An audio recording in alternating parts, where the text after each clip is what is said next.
All right, everyone. Good evening, and welcome to Nerdcamp Sports. I am Mike Williams, and here you see Raj CEO, Raja Anthony Ali, many aliases that he has. Yes. R&B should be joining us shortly, but how you doing this week, bro? Man, doing excellent. Glad to be back in New York this week. Went out to the Dallas game. Unfortunately, Dallas can't get nothing right, so I was late coming back into New York. But yeah, man, just excited, to talk sports. A lot to talk about, man, but we're just gonna have fun tonight. Absolutely. Absolutely. So I'll wait for R&B. I was gonna start with the Tyson fight, but Okay, yeah, we can wait for him for that. I but definitely want to get his opinion. absolutely. So we'll start with a little bit of a lesser topic, I guess, Okay. or a lesser of uh mm, yesterday. We had a nice amount of football. We got to see a lot of different things, but whoo, gotta say, I don't think anyone's paying attention to the Chargers right now. I know. Um, you know, they are sitting up there 7-3, Yeah. kind of in of that upper realm of success. The Bengals, I couldn't even watch this game because it was bad.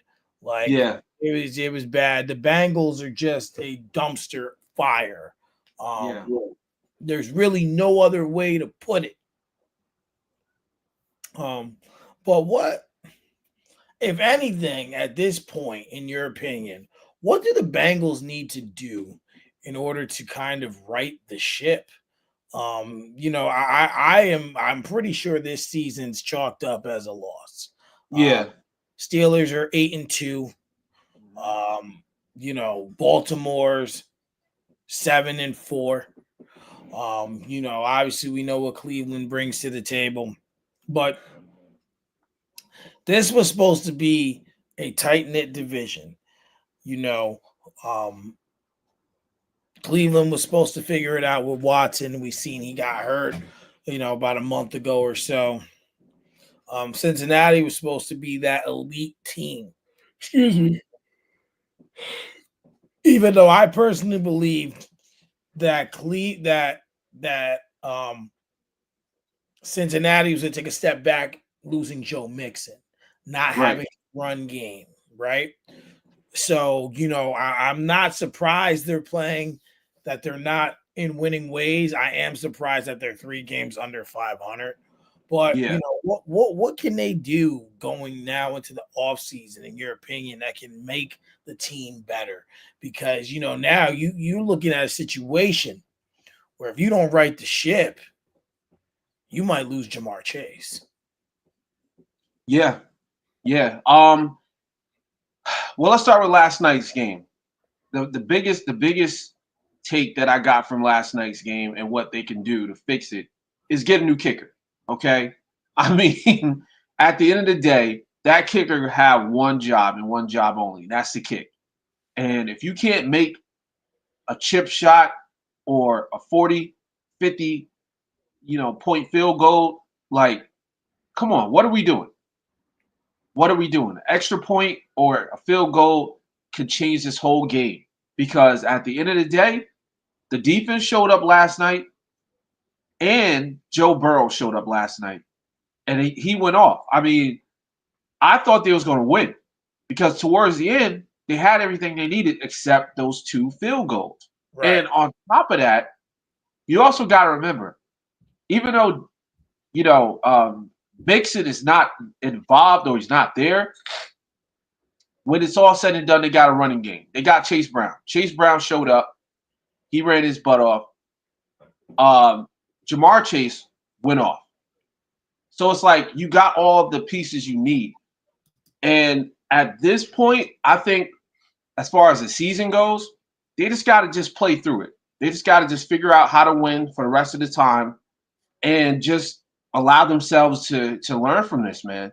Because obviously they're not going to make the playoffs because ahead of them they got, of course, your beloved Steelers, who's balling.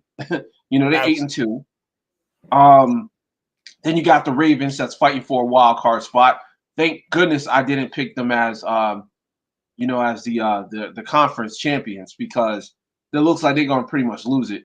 But then behind them, you got, of course, the Bengals and you got the Browns. The Browns, they're bottom dwellers. They're going to be in the basement for a while. But as far as the Bengals, they got a fighting chance to do this next season. And I feel like it's possible they could lose Jamar Chase, but it's also depending on how they close out the rest of the season. Right. If they fight and they say, look, we're going to come back with some better offense, some better defense, and a better kicker who keeps missing it, McPherson, then I feel like they can keep him, and they're also going to, be contenders next season. I don't want to write them off yet because I feel like they still got an opportunity. Everybody's still young. They just got to stay on course because nobody picked the Bengals as contenders this season. They said they might do some things or they make the playoffs, but no one picked them as like the top team in the AFC. So that's all I got to say. They just got to just work on what they got to work on. Nah, no one picked them as the top team. And, no one picked the Steelers to ever be in first place. Yeah, and that's another thing. The Steelers surprised everybody. It's crazy because, at the beginning of this season, I firmly believed that it was time. Tomlin was going to have his first losing season. And now all he needs to do is win or tie one game. And he has once again shown us why he's one of the best coaches in the NFL. I agree. And he proved it yesterday. Absolutely. But what are your thoughts on the Chargers? Do they have a compelling case? Because I believe they still have another game against Kansas City. Do they have a compelling case? A team we also wrote off. Mike Williams is gone. Yep. Keenan Allen is gone. Austin Eckler's gone. They took the Ravens running backs and J.K. Dobbins and Gus Edwards, and they drafted a wide receiver, and now they're sitting at 7-3, I believe. And we thought Jim Harbaugh was going to have a hard time, but it's looking like he's got a chance not only to make the playoffs and win a game, but he's got a chance to potentially even win the division mathematically. They're only 2 games behind. So do they have a compelling case to not only win their division, but also quite possibly win a game or two in the playoffs? Yes, absolutely. I would say 100% they got a chance. Now will it happen? I don't know because we will never know until we see what happens on the field. But what I will say, last night was proof that you can't sleep on great coaches. Great coaches matters in sports because Jim Harbaugh was supposed to rebuild this whole entire team, and this was supposed to be a rebuild year for them. And in fact, I remember, I was saying before the season started that they're going to struggle. They're going to struggle this season. I said they're going to probably take a huge step back because if it feels like Justin Herbert isn't confident and he doesn't have that support with his whole entire team. Because like you said, a lot of players are gone. Mike Williams is gone. They got rid of their running backs. They don't have the same squad they had 2 seasons ago or even the season before. But what I will say is this. Justin Herbert have proved that he is one of the top quarterbacks in the AFC. It's not even like, he's playing around and he's like trying to figure it out. He's a step ahead than what I expected. And last night proved it. But what was really impressive was their running game. J.K. Dobbins did his thing. You know what I'm saying? I Did forgot you the see other when he running back. Gus Edwards? Did you Gus see Edwards. he like when he jumped like over all the players to get the touchdown? J.K. Yeah. Dobbins flew over the Yep. offense and the defense so far this season, and no one has noticed this, myself Yeah. included. Justin Herbert has 13 touchdowns, one interception, 2,186 yards, and a Wow. quarterback rating of 102.1. That's almost a perfect quarterback rating for the Yeah. season. I think Yeah. 105 is considered perfect. So pretty much he's been elite all year. All He year. only game he really didn't do anything was a game against the Cardinals. He threw for 349 yards. He didn't have a touchdown. He didn't have a pick either. Right. And his one pick came against the Panthers. Excuse me. In week 2. Right. Other than that, he's played clean football. And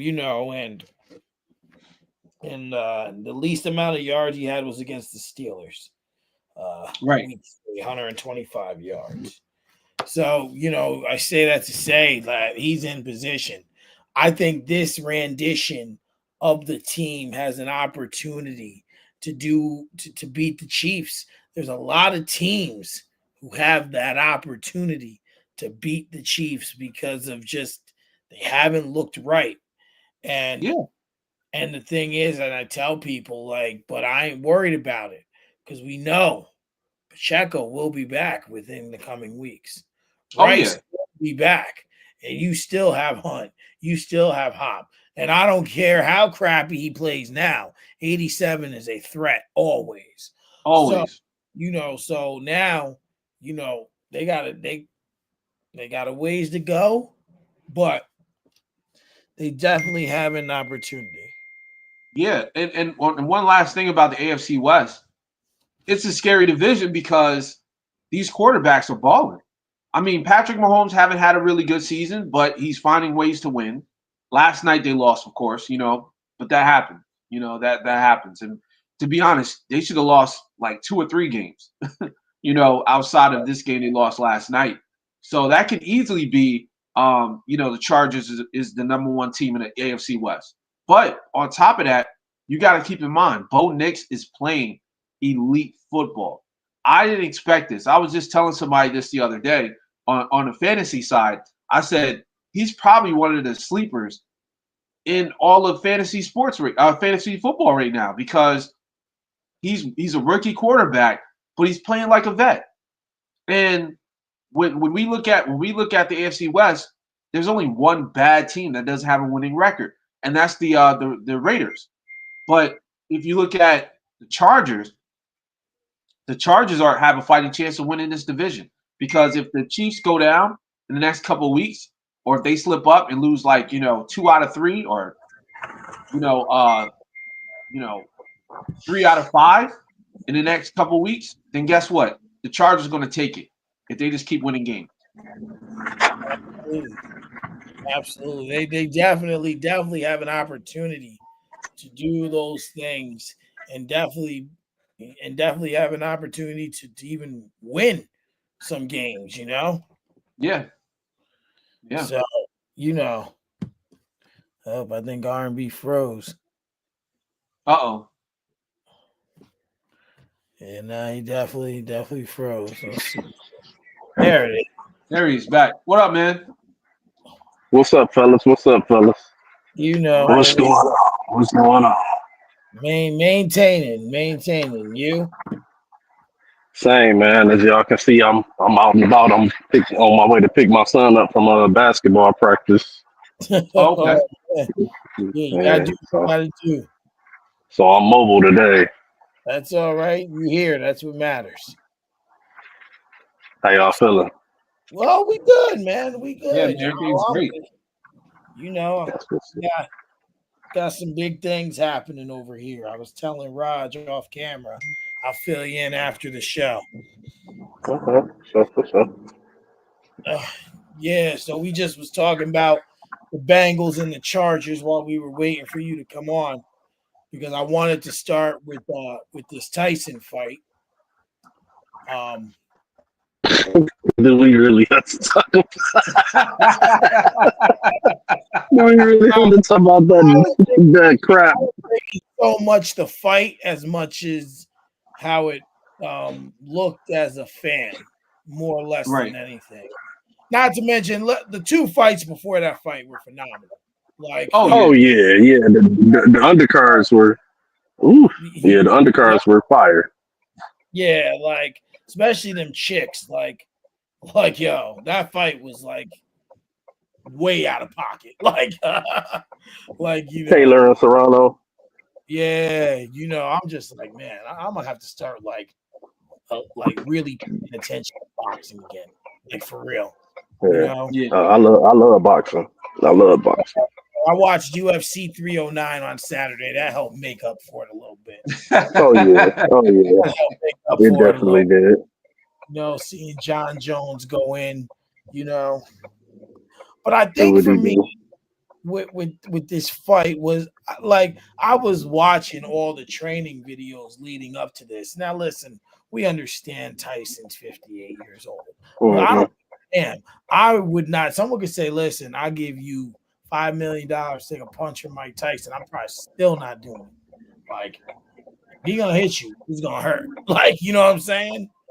But watching just it just was such a to me it was a money grab because he was just doing weird stuff. Like if you look at the training videos and then you look at this fight, the two aren't equivocating. Got him Not at fighting. all.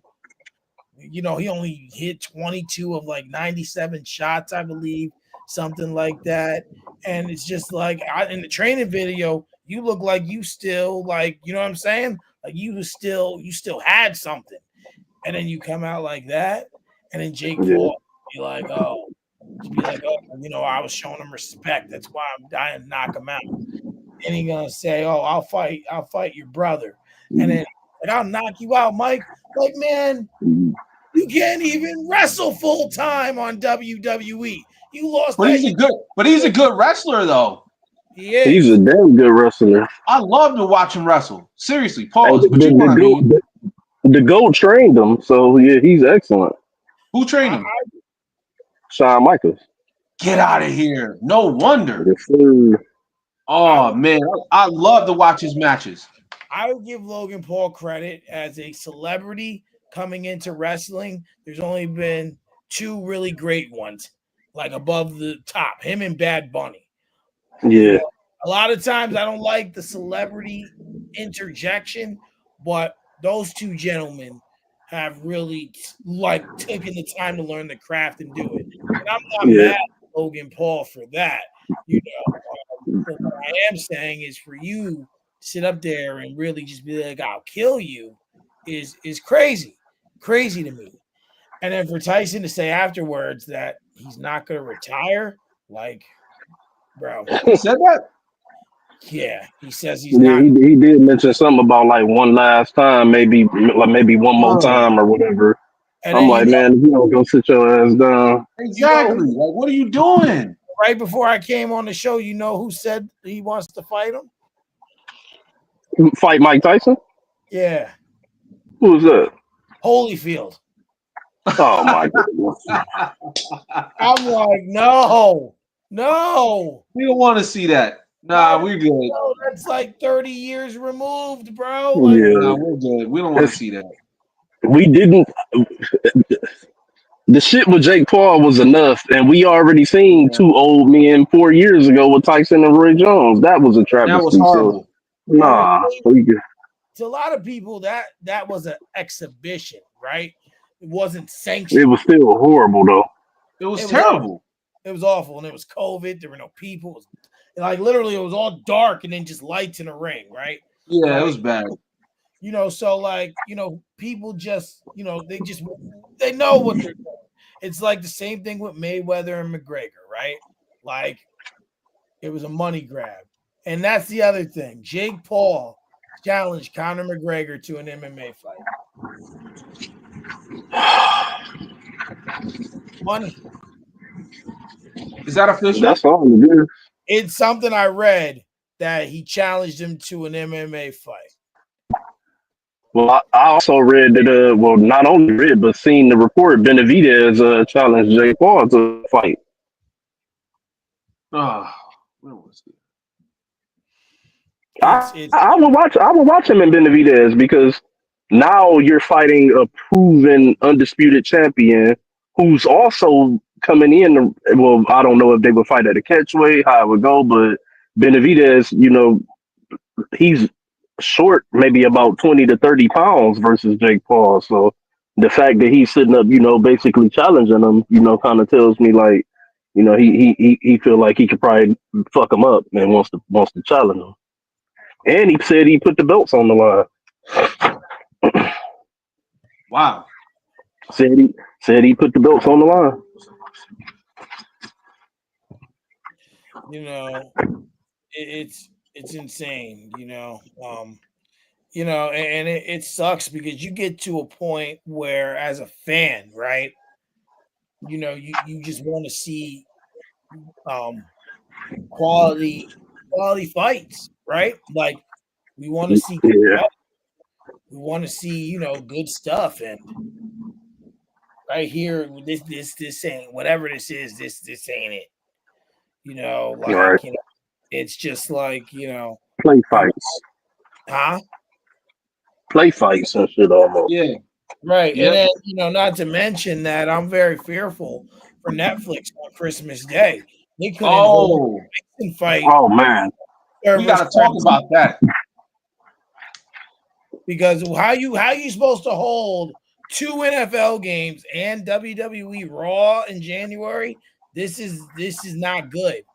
Like the servers were bad. I had to restart Oh, Netflix like 4 or 5 times. me too. I never had to restart it, but it definitely the picture was like and I'm gonna Grainy. be honest. I got a very expensive TV, and so to sit up and look at the picture, look the way it looked is like what the fuck. Yeah. What were you gonna say? You said we gotta talk about what, Raj? Now I was going to say we got to talk about the issues with Netflix because, like you were saying about the football games on Christmas supposed to be hosted by Netflix, on Netflix, excuse me, and the amount of people watching it at once. Because the problem I think is, that, like you said, the servers wasn't able to hold up what they wanted. You know what I'm saying? Like there was so many people watching all at once, pretty much like it crashed. And I don't think the NFL will appreciate that because like the NFL prides itself off of like quality products. Mhm. Right. So I'm looking at it like if you put that game on and somebody catches the ball that freezes up, you know how they got like the memes now, like them catching it and it freezes. Yeah. Yo, NFL might be in a bad place if or Netflix would be in a bad place with NFL if that happens on one of those games because that was no good with boxing, man. I had to reset mine about 3 times.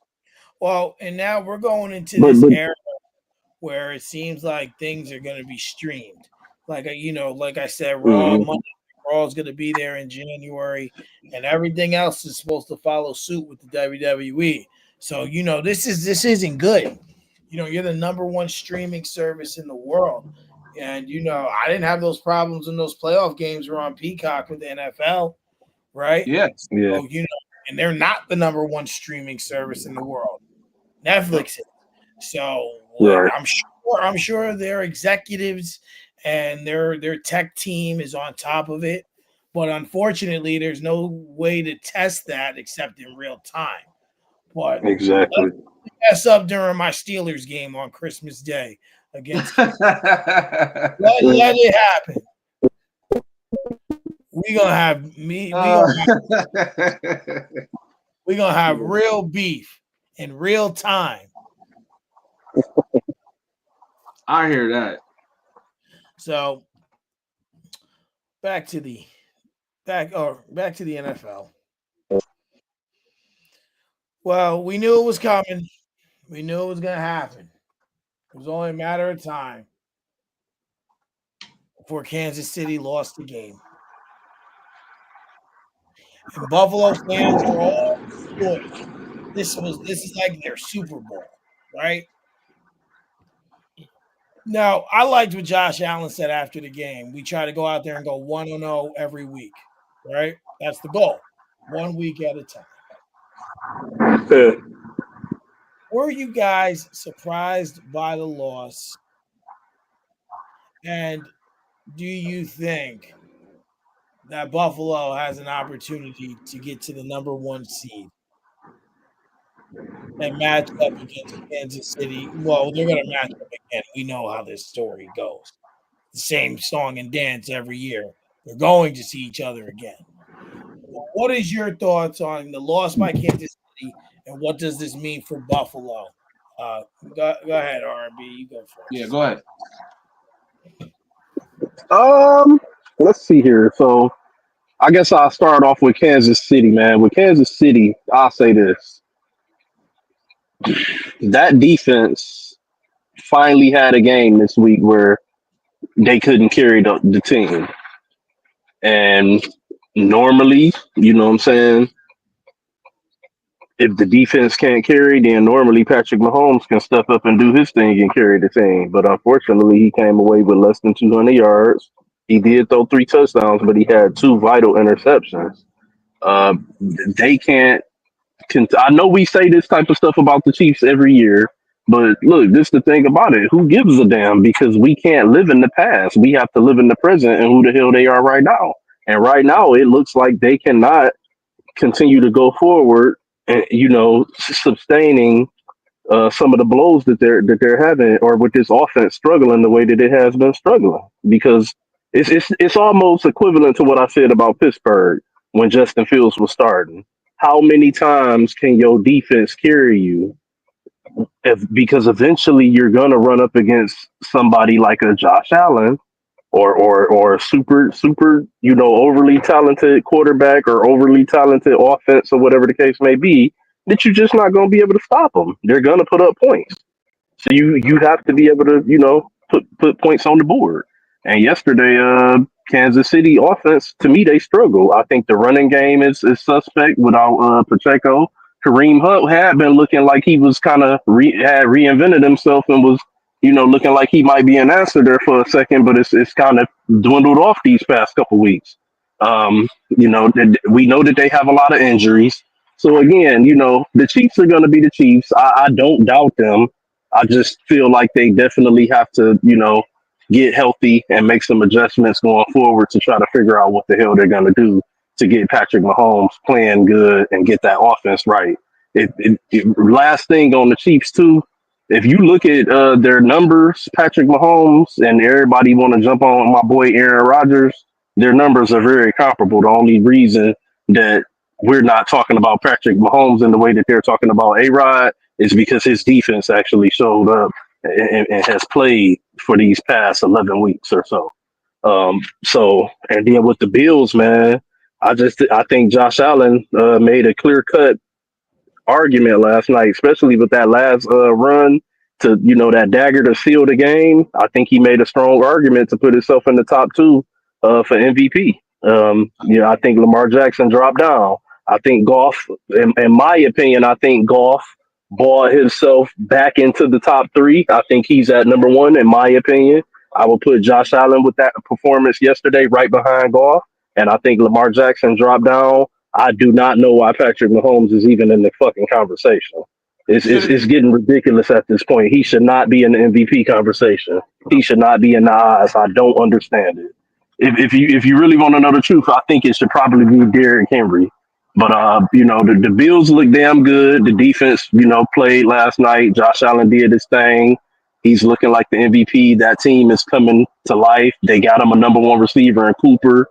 The speedster, what's his last name? Is it Caldwell or the one start with a C? I think the receiver. I think he's the rookie. Is it Coleman? He's starting Coleman. to come. Yeah, he's starting to come back into form after that injury and coming to his own again. The Bills look like they are a team to be reckoned with, and that's impressive because you don't really see a lot of times a team trade their quote unquote best or second best player and continue on a on the run that they continued on. A lot of people did not see the Bills being this good this year. I don't think people thought they would be trash, but we didn't see them being this good. No, not this good.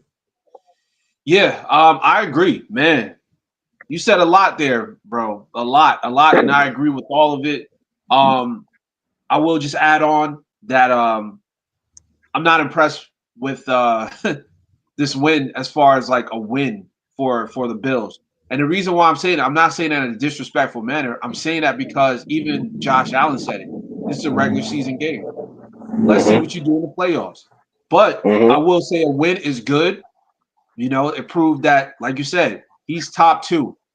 You know, if not number one for MVP in my opinion. Now, my only concern is what would they do in the in the playoff. Regular season, you can get these wins. You guys get this wins on teams like the Chiefs all the time. As far as like, just proving that you can beat up teams. And you know what? And I'm just watching the last touchdown that Josh Allen did. That's a big dude, bro. I didn't realize how big Yeah, he he a is. big Like, boy. pause. Like six He's five. he's like he's like yeah, but he's like bigger than some of these linemen. He's trucking through them. But I say that because like this dude is like a real legit superhero.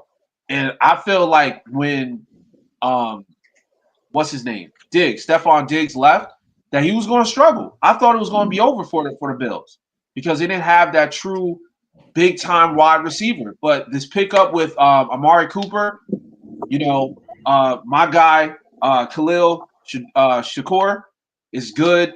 Coleman's good. They got some really solid James wide Cook's receivers. up too in the run game too. Yes, the run game is pretty good with Yeah, I forgot to James listen to Cook. him. You Yeah, it also is. got Ty Johnson as well and Ray Davis. But the number one thing is this, guys. When are we gonna accept the fact that the Kansas City Chiefs just don't got it with Travis Kelce? When are we gonna accept that? Because Travis Kelsey's not doing anything, bro. I don't know what's going on. I don't know Well, if it's like some issues with the schemes or just coaching. I don't know what it is, but he only got 8 yards last night. if I can interrupt you real quick, Raj, he for one Yeah, go ahead. he balled out last game. He looked damn good last game, but also you got to remember back to last year. Travis Kelsey Uh-huh. didn't set the world on fire or look like Kelsey last year. And then as the playoffs when the playoffs came, what happened? He just He turned went it off. on out of nowhere. He turned Yeah, into the that's best big. receiver in the playoffs out of nowhere. So That is big. I think they've earned enough of our respect to where with the Chiefs, we got to look at them and be like, look, yeah, it might be what it is right now, but let's wait till they get to the playoffs. Let's see if Yeah, he I think turned it I on in the think playoffs or whether he continue to struggle. yeah, I think they're coasting right now. Like it's a lot of things I question, but you're right. During the playoffs, they turn into a different type of monster when it comes down to scoring and put up the yard.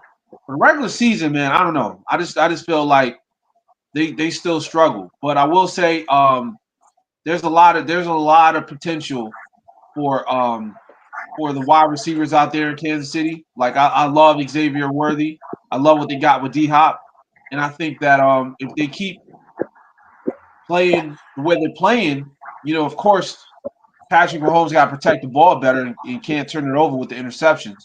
I think they can still close out and win their division. And do good in the playoffs. But yeah, man, it was a good win for the Bills. But like I said, I want to see what they do in the playoffs because now the Bills are 9-2. Kansas City Chiefs 9-1. So they're the top two teams in the AFC right now, outside of the other teams that have we mentioned before, Mike, with Pittsburgh Steelers and stuff. But this is going to be a test because if Josh Allen can't beat Patrick Mahomes in the playoffs, regular season doesn't even matter. Um, you know, there was a lot to digest with this. We know, we knew the Chiefs were going to lose at some point, right? I Yeah, think we all understood that they were going to Mhm. lose. But what we also understand is that this style of football eventually was going to bite them because Uh-huh. eventually to bring that that it factor. And yesterday was the game that needed to happen, and it didn't. They just kind of stayed in it. They looked like they was fighting. They looked like they were playing not to lose versus playing to win. When you play not to lose, you're gonna lose. Mhm. So I think that Josh Allen has as an MVP is a top conversation, but unfortunately, a regular season win does nothing for him. And until you beat Mahomes when it matters, you're still second to him. You're gonna be second to him, because you got to take him out. But the thing is, and Joe Burrow took him out, but he didn't keep him out. He got right back in the next year. Like, all right, Yep. I took a season off. My turn again. Mhm.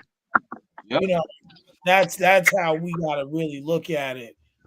2020 about it. You have to really say, okay, well, this is what we're doing, and this is what we have to do. We have to find a Right. way to get there. And right now, they don't have that way to get there. Mhm. As for the Chiefs, I expect them to figure it out. Like we said, they're coasting right now. Like I said to Raj before you came on R&B, that eventually what's going to happen is they're rough, but Rasheed Rice did not have a season ending injury. Pacheco did not have a season ending injury. Hollywood Brown should be ready for the playoffs if they decide to play him. Mhm. And I don't care what no one says. 87. He may not be playing good right now, but if he's out there, he's a threat because he can Yep. take off at any time, any given Sunday. But with all this together, I believe they still have the best chance given. But right now, the way it's looking in current time, as you said, R&B, it ain't. It ain't. And now they have to really. They needed that win more. Like Buffalo needed it more because they needed to stay on Kansas City, right? Because now Mhm. they have that advantage. They're only a game behind them. Kansas City needed it more to stay ahead of Buffalo because they would have Mhm. pushed down 3 games, right? So now you're in a sticky situation. Now you got to figure out how to go out there and stay ahead of Buffalo and continue to stay ahead of them so you can get that top seed and Mhm. not slip. Because listen, but also now that Christmas Day game against Pittsburgh becomes important if the Steelers keep winning games, right? Because now, or if the Chiefs lose a game or two again, now you start mixing all that 10-2, 11-3s. You start getting to that ending. You're looking at a potential they can drop very easily from first to Mhm. third, just not having having the head to head matchup against Buffalo and Pittsburgh. So I'll be I'll be honest with you though, Mike. I don't think the Chiefs care. Do I think they want to have the number one seed and would like to have it go through Kansas? For sure. Yeah, I'm pretty sure they would. They love to have that. But does that really 100% matter to them? I don't hell think so because they're already fully confident that they can go anywhere and still get to the Super Bowl because they've already done it before. And another thing I would also say, and kind of I don't want to say I'm going against your point because I also made that point too. But Rasheed Rice, Pacheco, you know what I'm saying, those injuries that they had, Marquise Brown, it's not easy to be hurt a whole season and then just come turn it on in the playoffs. Not saying that they can't do it or that it won't happen or that they can't look good, but that's asking a lot to be hurt a whole season and then come and be yourself in the Right. playoffs. So you know what I'm saying. But I say the verdict is still out on that one. Well, hopefully they can come back with 2, 3 games left and get some rhythm. Except Hollywood Brown, I know he's out the whole regular season. That's what they said. Yeah, I Right? thought That, Rasheed Rice was too. huh? I say I thought Rice was as well. I thought he was going to be out for the entire rest of the regular season. Maybe I I got thought it so. wrong. Maybe. Oh, I think Pacheco was 6 to 8 weeks. Yeah, I Yes, think Pacheco's I coming think back. Pacheco could possibly be back this coming next week or Yeah, whatever, or their yeah, next game because I think they're already gearing him up for practice. yeah. He's coming back. I believe next week. Oh, okay. Okay. Well, we're gonna see how that goes and what it turns out for them. Hopefully, it turns out good for them. So now we're going to turn our attention to the Pittsburgh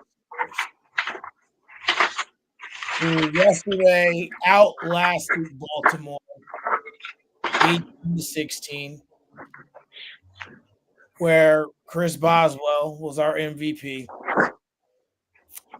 Um, it was stressful as a fan. I'm not gonna lie, stressful, aggravating. It's like y'all got into the red zone 5 times and can't get the ball in. How you You, think it feel to be a Jets fan? Oh my God. like My it's bad. just like, My bad, Mike. My bad. I didn't mean to scream like that. oh, don't worry, they're next on the docket. I'm just And having a PTSD moment. I refuse to talk anything Jets. I can't. I can't, bro. so I refuse. we were here, and I'm looking at this game, and I'm looking at this game. Oh, hold on. Um, I'm looking at this game, and I'm just getting frustrated because it's just like, my God, all are just right there and just not scoring. Here we go, field goal, field goal, field goal, field goal. When I look at a couple things, Tucker missed 2 field goals. Yeah, That's not regular, right? The yeah. defense was able to find a way to contain Lamar and Henry enough to where they didn't score massive touchdowns. You didn't see what Contain them enough. did they? They contained Derrick Henry. They shut down Lamar Jackson yesterday, Yep. Hmm, game was still too close for comfort for me to say shut down. Did they win? Sure. bro. Mike, they held them to 15 less points than what they normally get. Yes. He was not looking like himself last night. Yes, sir. Be that as it may, it wasn't good enough for me. Didn't make me like I'm just being honest. Wasn't good, and that's the fan talking. It's not good Yeah. enough because Yeah. there were points where it's just like take that last drive, right, where they scored and they missed the 2 point conversion. A penalty hurt them, but on that drive, he looked like it's like, okay, he had figured it out. That they were letting too much go underneath. They were so worried about down the field. They let everything underneath go. Wasn't comforting. Wasn't comforting. And I just believe that that we could have been having a very easily another conversation based on that. We However, could have. however, he didn't look as like he's been looking those last few games. And I think he's fallen down on the MVP conversation for Oh sure. yeah, definitely. Yeah. Josh Allen has gone up and Lamar has gone down. But it was a hard hitting, hard fought game, as they always are. Um, these two teams hate each other, you know. Yeah. But now for Baltimore, they were looking like a Super Bowl contender, and I'm not saying they're out of that realm, but it's just They've dropped a couple tough ones now. You know, Hmm. so what were you guys' thoughts on the game? And do the Steelers really have a chance to go to the Super Bowl? If if I may give y'all my thoughts on this one, and then I'm gonna kill my camera for a second because I gotta do my mom's surgery site. But I'm gonna still be on, but I'm gonna kill my camera. Okay. That's But fine. Go ahead. Go for it. so I'll give you this. I answer that question. I think the Steelers do have a chance to go to the Super Bowl, which I told you that I've been telling you that since the beginning of the season when I started coming on here with you guys. I've been riding. I ain't gonna say riding high, but I'll say I've been riding on predictions with Pittsburgh, and they all have come into fruition. If you ask me, last night, yesterday evening, I don't think Pittsburgh wins that game if Justin Fields is quarterbacking because even though they only mustered up 18 points, what did I say about Russ? What he's been doing? He has the long ball that will, if it wasn't for the long ball on some of those plays and his ability to get them down the field, they wouldn't even have got those field goals. That's what you call a defensive battle. That's what you call the AFC North. Well, I mean, no, I'm sorry. Yeah. Am I tripping? Right. AFC Yeah, North. that's what you call the AFC North. Like a lot of those games when they play each other is gonna be back and forth like that. It's gonna be uh, shootouts at times, or you're gonna get the defensive battles at times. I think yesterday was a defensive battle. So to answer that question again, I do think Pittsburgh has shown me personally, in my opinion, that they can be a threat to get to the Super Bowl this year. I think that they can knock off any of the teams in the AFC, including the Chiefs, including the Bills. The way they shut down Lamar Jackson and contained Derrick Henry yesterday, I think they could do the same thing to Josh Allen. I think they could do the same thing to Pacheco and Patrick Mahomes. I definitely think that the Pittsburgh Steelers are here and real. As far as Baltimore, man, look, Baltimore is Baltimore. Very talented. Can score with the best of them. Defense is not what it was in years past, though they did show up yesterday for that division battle. But this is what I will say about Baltimore. When I watched that game yesterday, and I looked at the way Lamar Jackson looked and how he was playing, it took me right back to every playoff performance in which he's played bad, where Yeah. where the defense is doing what it needs to do to keep you in the game, and they just need you to go out and put up points, put up a certain amount of points to be able to, what I'm saying, pull this victory out. Because let's keep it real, that game against Pittsburgh yesterday, that was a playoff game. That was a playoff atmosphere. Hmm. And he Absolutely. came up short once again. He came up short once again. He did not look like himself. He looked shaken. He looked shook. And this is the thing about it. I'm starting to think that the Pittsburgh Steelers, you know how you see a lot of the memes and the funny cartoons where they have Patrick Mahomes is like Freddy Krueger to Josh Allen. They Yeah. need to start adding Lamar Jackson in there too, and then they can have Mike Tomlin be like a puppet on Patrick Mahomes' hand or something because he's also a kryptonite to Lamar Jackson as well because he does not perform good against him. He knows how to coach against Lamar Jackson. And Lamar Jackson knows that. And I'm starting to believe that when he goes into these games against Pittsburgh or when he goes into these games against the Kansas City Chiefs, he shook and he chokes. And until he shows me any different, that's what I'm riding on. And I'll leave it at that. And I'm gonna kill my camera, but I'm gonna still be listening in.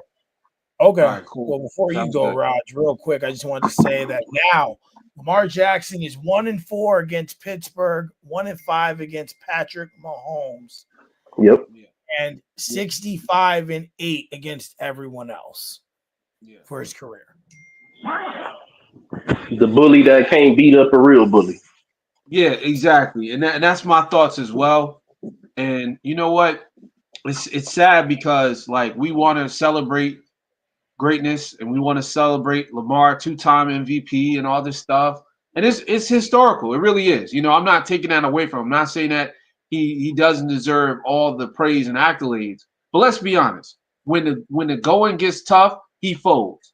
And this is his time that he folded because whenever he faced up against the Pittsburgh Steelers, or whenever he faced up against Patrick Mahomes in the playoffs, it's a wrap.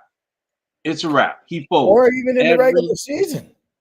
regular season too. He folds, and it's sad because you can see there's potential there. He got it. He got everything that's necessary. But sometimes it's mental too.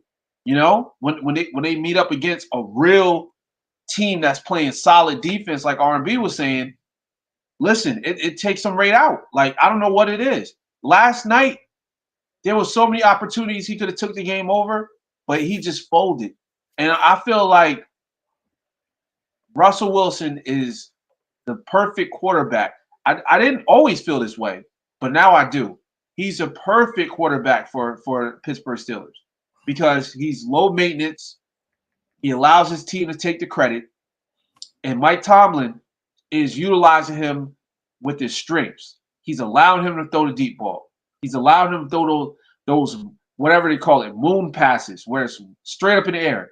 And it's like, at this point, if they keep playing the way they're playing with the defense backing them up, yeah, they got a great chance of going to the Super Bowl. I'm not counting them out because they have every single element that's needed. They got the defense, they got the wide receivers, the run game is solid. What more can you say? The only thing I could possibly say is missing is like, the ability to get, more points on the board. That's it. Absolutely. And I just think that when you look at the Steelers, and what they present, I'm starting to believe they can beat anybody. Yeah. I still personally believe they should be undefeated right now. We shouldn't have lost that Colts game, and we shouldn't have lost that Dallas game. But hey, a win. You gotta you can't win every week, right? Yeah, you cannot every week. But the teams that they've needed to beat, they've beaten. And they beat real teams like we seen last night. Like when we right. seen And now you go to Cleveland Thursday. I'm a little nervous about that game because I believe in the trap game. oh yeah, trap games are real. And it's still a divisional game. I don't care. I don't care. So when I look at this and I look at what the Steelers have ahead of them, they play the Browns and the Bengals next. You're looking at a possible 10-2 here. And then you got to play Philly, Baltimore again, and then Kansas City and Cincinnati again. So like right now, you just really Cleveland again, then Cincinnati again. So like you gotta win every game you can, and that I believe that we can definitely make something happen for sure. Absolutely. So while R&B's out, I know this is gonna hurt, but we gotta do it. You can't talk about the Lions without me. Listen, you We gotta can't. talk. You don't have to do it. But go ahead. We're going to do it. But we don't have to do it. Just real quick, the numbers to R&B's point was that he said Mahomes and Rodgers have similar numbers. Aaron Rodgers' numbers are actually better.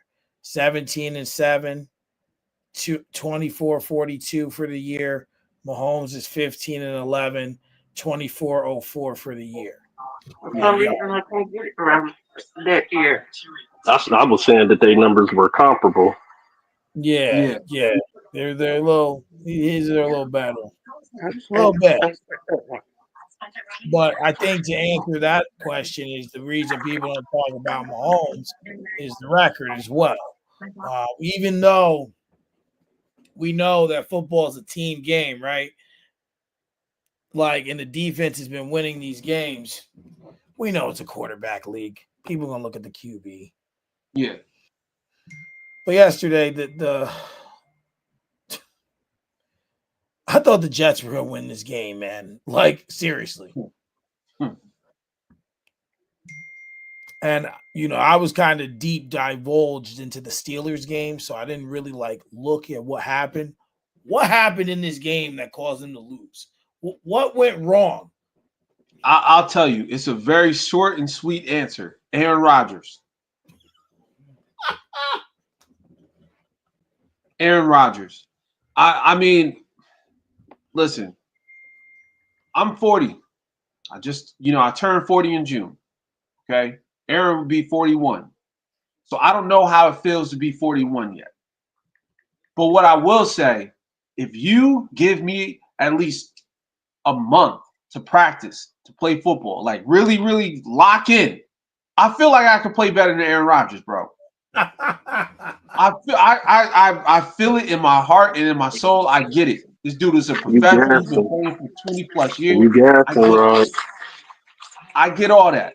But I feel in my heart of hearts, I can make better decisions. I can run faster. I can get the ball at least 10 yards down the field.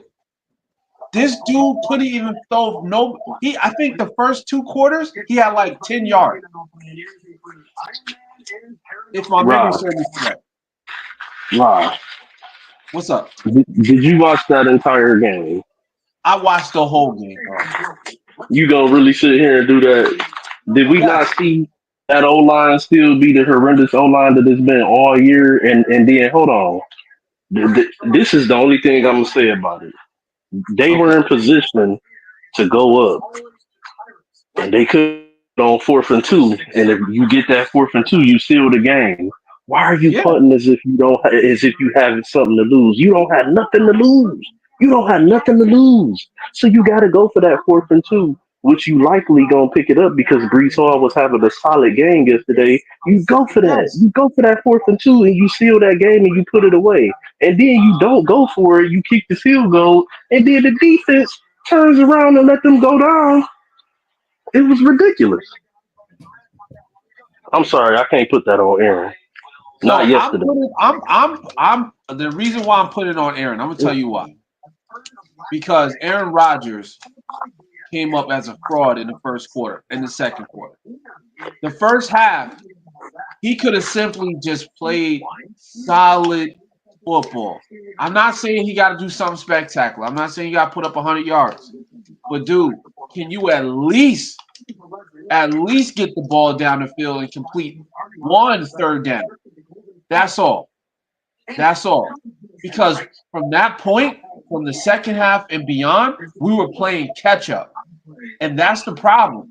We wait until it's too late, and then we say, "Oh, well, we need a field goal," or "Oh, we need 2 yards," or "We need this and that." You wasted all your time. You could have did this stuff in the first 2 quarters. Put these guys away early, so when these problems do arrive, you don't blame just one situation because you already got some points to play with. But we didn't have nothing to play with yesterday, and that's the problem. We wait until it's too late. We get these wide receivers like uh we get wide receivers like Devontae Adams running around, and he's not even looking his direction for the first half. And that's disappointing because we begged to have a solid wide receiver. We begged to have an elite wide receiver, and we got one. And I'm literally watching it on a replay with Devontae Adams with his arms up like this, like, yo, what the hell? So I'm disappointed. I'm disappointed. And it's trust me, the O line is trash. I'm not saying they're not. They are trash. But with that being said, Aaron Rodgers has lost a step. He's making terrible decisions. He's overthrowing wide receivers. And Brees Hall saved us, man. Brees Hall saved. If it wasn't for him, I mean, we would probably be blown out. But then on top of that, I gotta also point out the defense. Sauce Gardner. I don't know what's going on with him this season, Got but burnt at the end. Got burnt.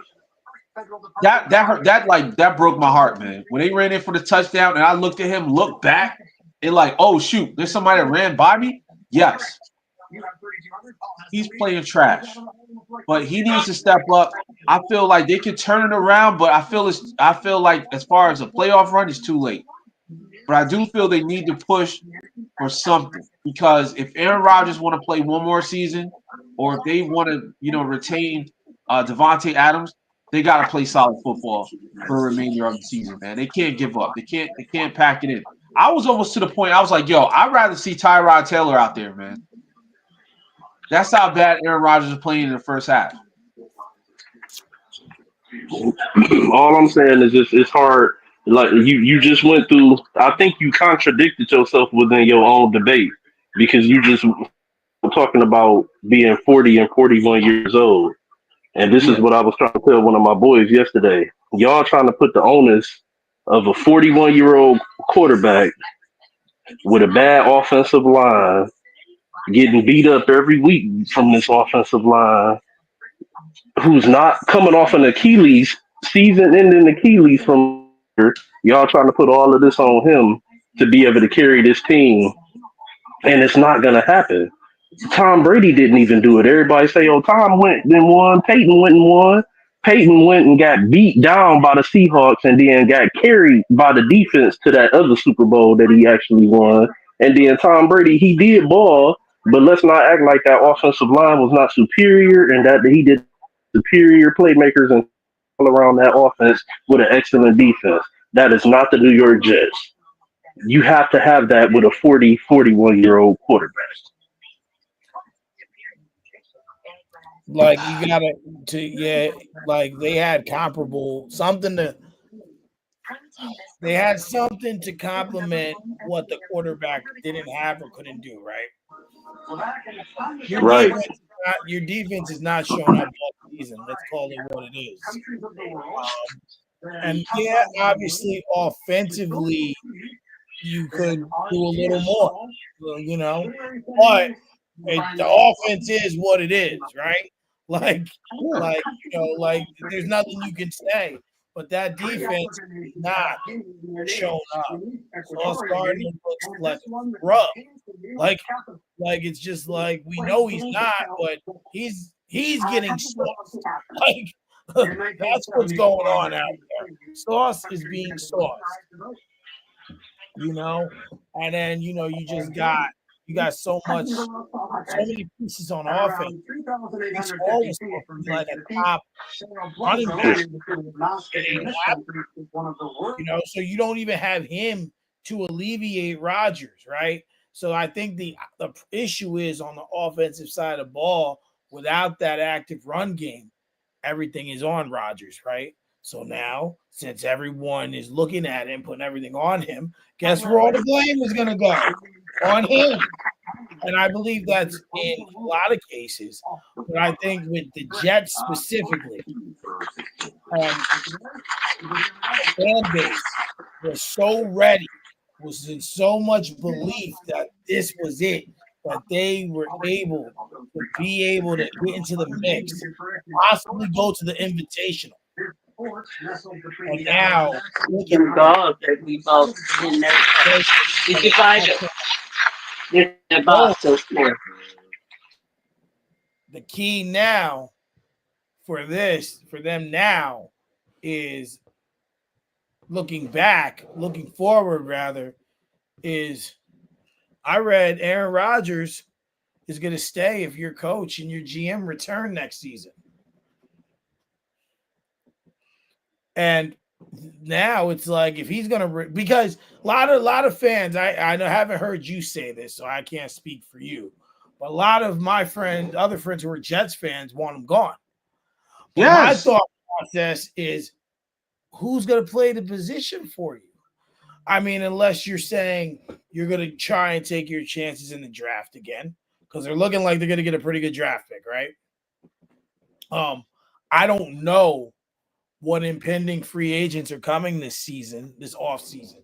So I don't know who you might even have, excuse me, potentially to take over the reins, to take over for you. So like if Rodgers does walk and he don't come back, what is the play for you guys, honestly? See, okay, and I'm glad you asked that because like I was thinking about it yesterday. I was like, what's the next step after this season? Because it's obvious Aaron Rodgers going from 41 to 42 next season, it's not going to work because he's already lost a step. He's going to lose another step. But I feel like we got to start working on a future plan. Stop playing with the one hit wonders. So we got to start working on developing a quarterback, which the Jets are horrible at doing. Either through injury, because of injuries or just bad decisions. But what I will say is, I like Adrian Martinez, who's on our bench. He's a third stringer, but I feel like he can do something. Now, Okay. with that being said, we're probably going to get a top 10 draft pick. So I would probably throw my hat in there, try to get a quarterback. See what happens. There's some good quarterbacks coming out next season. Um, there's of course Shador Sanders. He's coming out. This summer. Who else? The kid from Oregon. I forgot his name right off the top of my head. Dylan Dylan Gabriel. Gabriel. Yeah, Dylan Gabriel. He's nice. This is not a good quarterback draft, bro. I feel like it's got some sleepers in there. Like it doesn't. It's not a guaranteed hit like it was last season with the quarterbacks. But I feel like they got some decent quarterbacks. See, this is the thing So about it with the Jets. Y'all are desperate, so y'all don't have no choice but to try to bring in a young quarterback to maybe sit behind Aaron for a year or something like that. Y'all don't yeah, have a choice but to do that. But this is the thing about it. If you really want to be, if the Jets want to show that they're for real and that they really want to try to have a chance to do something while Rick Rodgers is there and see if he really got something tank to show, you gotta build an offensive line for this 41, 40, soon to be 42 next season year old quarterback. You can't send him out there to get beat up every week and then say, oh well, he's washed up and he don't got it. I don't know no 41-year-old that was standing there with that offensive line and be able to do anything. He get hit every time he throw the ball. As soon as the ball gets snapped, he running, and then when he running right into another defender. That's knocking him down or making him fumble or something. It's ridiculous. yeah, Yeah, I mean, you're at a point where it's going to be rough to really figure out what's next because there's so much talent on the team, and unfortunately, it's hard to get a quarterback. I mean, look how many years the Steelers went after Roethlisberger without one. To land where we are now with two good options in a sense. I mean, better. I don't know if I'd say Fields is a good option, but hell, it's better than what we've had, right? And then being able to utilize Russ and figure out how to make this work, it's been good. So you guys might just have to go to the drawing board and figure it out from there. Unfortunately, yeah.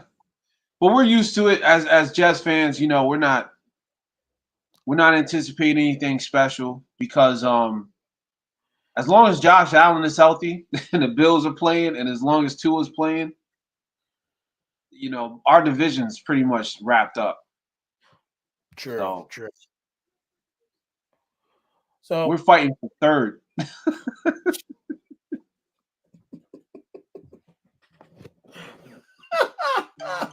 We're fighting for third in our division. I mean, it is what it is. I'll be honest with you. I'll be the first one to tell you that with the Jets, their window came and went when they had Sam Darnold.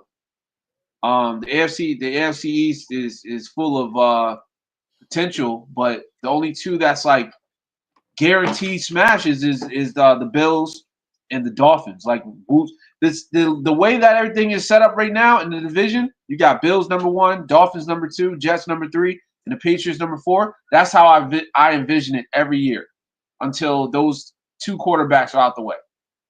Unfortunately, because we always been this team that just lacked a quarterback. Like we had Chad Pennington, we thought he was a savior. Didn't happen. We had Dirty Sanchez. Didn't happen. That's such a terrible name. Dirty. I mean, I'm used to it. I just want to see them win. That's all. Like I just want to see them have an opportunity to win games and play competitive. But it is what it is at this point, guys. True. Well,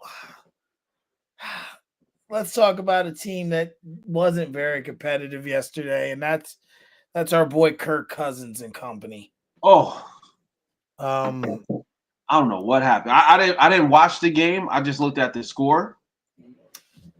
um, I'll tell you what happened. If statutory rape was televised, that's No, that was the Lions game. The Lions, the Lions. I mean, they're both bad because Denver was 38-6 and Detroit was 52-6. Yeah, yeah, It that was was bad. bad. And I don't know. I mean, defensively, Denver does what Denver does. We can't deny that they got one of the better defenses, excuse me, in the league. But the defense held, and they just were able to turn the ball over. They were just able to get the ball down the field. They just were able to do whatever they want. And now I'm looking at Atlanta sitting there, I believe, at 5-5. And a couple weeks ago, I think they were 5-3, 5-2. And I'm Yeah, looking now at 5-5, and I'm like, yo, I don't know. Because you look at it now, you're allowing the Saints won yesterday. You're allowing them to stay in the hunt, yep, right? I mean, as sad as this sounds, like the Panthers are still in the hunt. Like as sad and pathetic as that sounds, like do yeah. I think they're gonna win? No, but the fact that they're still in it is bad. And then who's the other team in that division? I just had it in my head. Saints, Panthers, the Bucks. And What are the it's the Bucks what are the Bucks? Do you know four and off six. 4-6? So now it's still anyone's division, and they Yeah, probably got at least 2 or 3 more divisional games to go. yeah, Um, but this was bad, and this team was supposed to like me. I think they should, get based on the talent.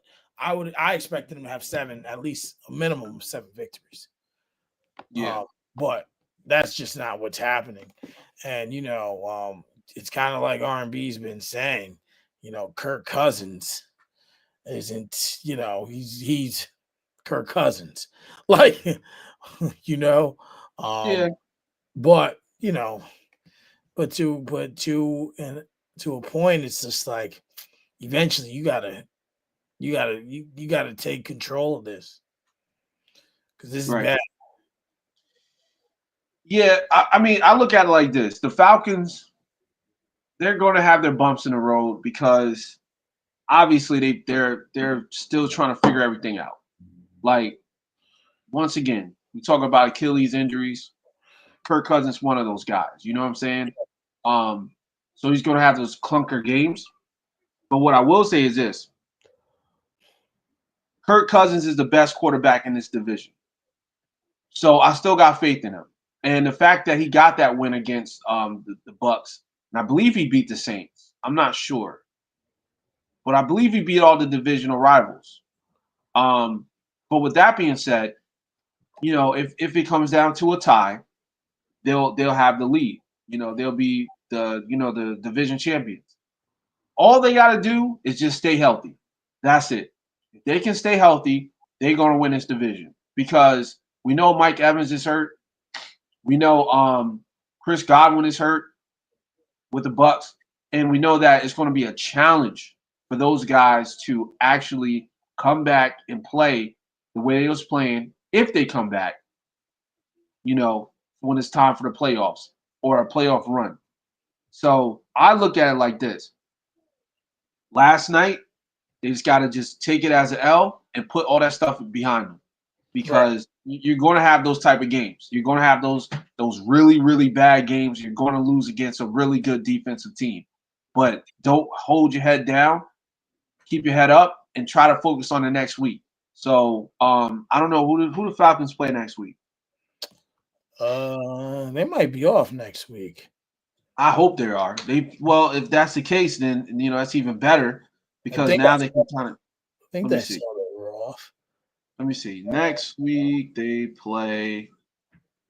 Yeah, I believe it's a bye week because the next game following that is December 1st. Oh, they're 6-5. I'm sorry. I thought they were 5-5. Excuse God me. bless. Yeah, They're 6-5, and then they play the Chargers.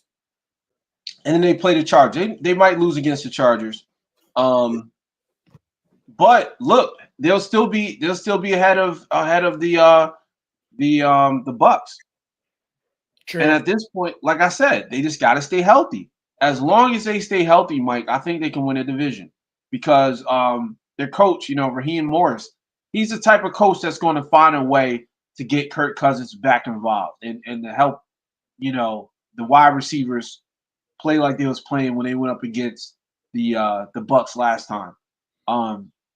Put up crazy numbers. So I'm not worried about them. I think they're going to win. I think they're going to win the division. It's not going to be a like by a long shot, but they're going to win it. I think so.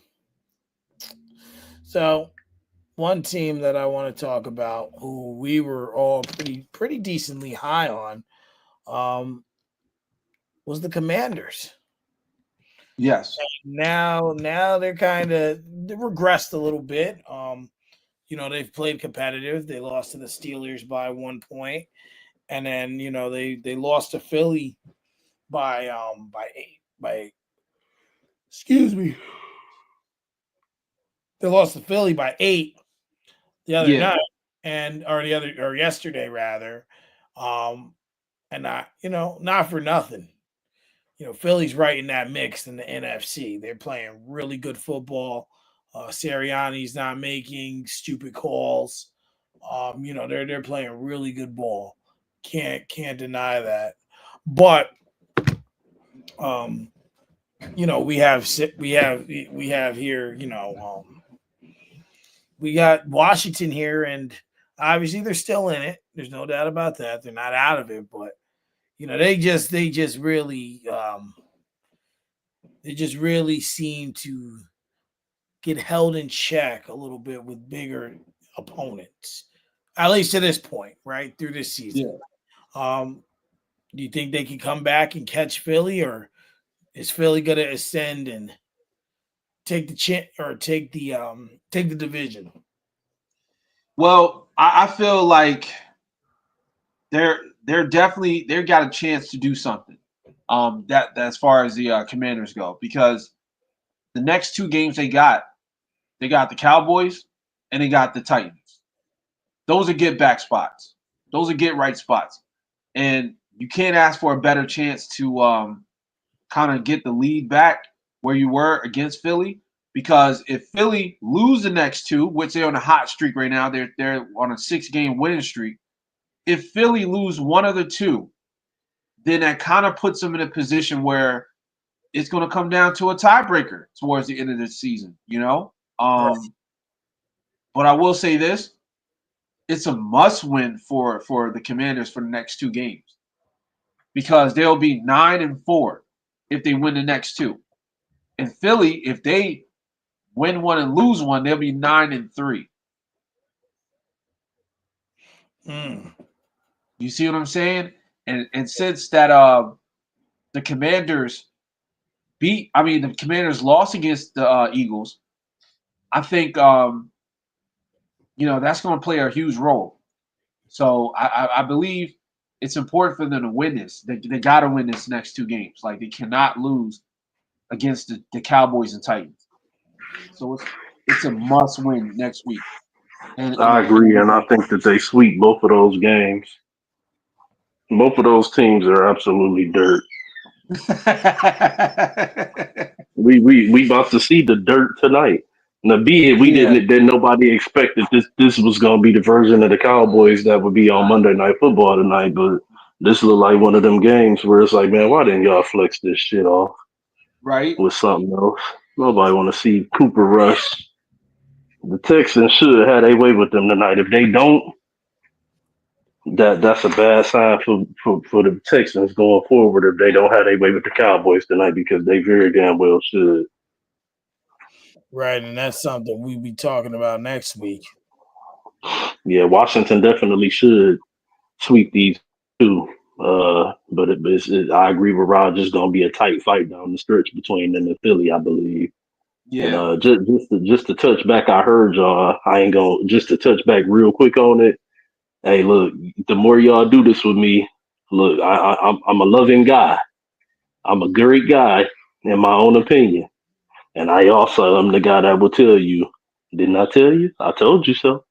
I told you so. With Kirk Cousins and the Atlanta Falcons.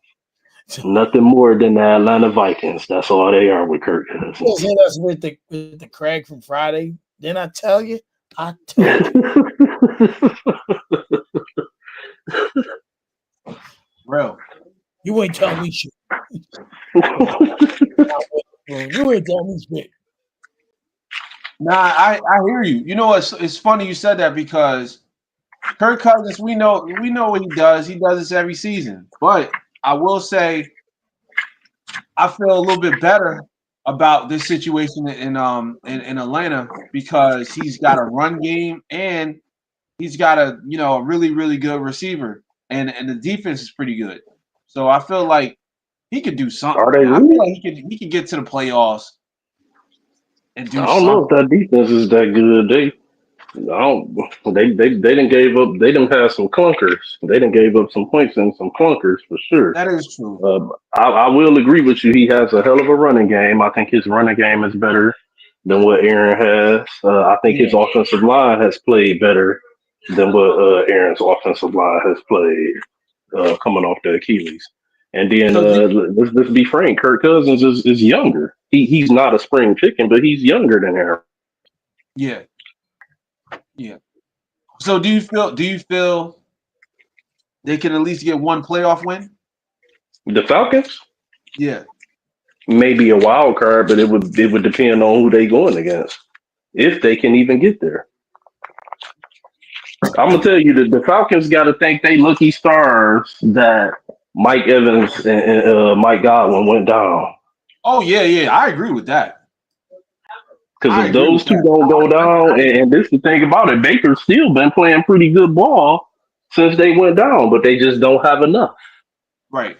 They just don't have enough. So do Yeah, you feel Kirk Cousins is? I mean, do you feel Baker Mayfield is better quarterback than Kirk Cousins? I feel like he's been comparable this year. I feel like he's been right there. They've been kind of playing like race. I would say if we just looking at them two for the season, it's been kind of like, oh, I'm in first place. Okay, I passed you up. Oh, now I passed you up. It's been back and Right. forth. But then Right. when Mike Evans and Godwin went down, it was kind of like, yeah, Kirk Cousins just pretty much took off. Yeah. We'll see what happens. I, I still got faith in Kirk. I mean, but like I think I admitted it to y'all though. I'm a Kirk Cousins fan. Yeah, yeah, That's yeah. why You I did. judge him the You way did. I do because I've been watching him for so long, and it's Yeah. like, dude, this dude always seems to let me down. Fucking Yeah. Ryan Tannehill of the NFC when he was with the Vikings.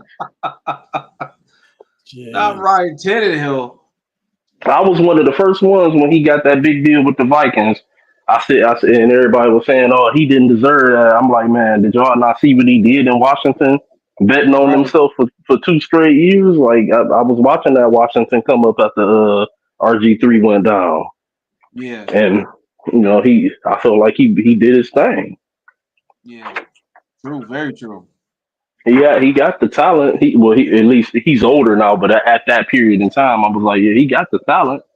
He just gotta, come all the way through, and he just doesn't come all the way through all the time. Pause. Yeah. Yeah. No diddler. No diddler. Oh, I hear you, man. No diddler. No The diddler's coming for you. He gonna want you. If he wants you, he gonna get you. Bet you cats is listening to Orlando Brown now. Because he's way out of pocket all the time. That dude's out of every pocket you can in the world. So, all right. Well, I got two more footballs here, so we're gonna go with it. Yesterday, we did see rape on TV. Jacksonville might as well not even show up as a team anymore. My God, they were scoring on them and scoring. Like my wife did a parlay. She put St. Brown in it. She put Gibbs and Montgomery. All them dudes had a touchdown in like the first half. And then they're just like they started to run out of touchdown dances. they started to run out of like ideas. It was like we're just here. It's like man, but like honestly, we kind of knew what this was gonna be, but like my God, can anyone stop Detroit in the NFC? No. I think no team that even would have a decent fighting chance just based on how they're playing right now is Philly. They're the only one that would have a decent fighting chance. I don't think they take them, but I think they got a decent fighting chance. Yeah, Philly, I think is the only team. But to be quite honest, they're my Super Bowl pick. You know, as far as getting to the Super Bowl, from the NFC. I don't think a team can.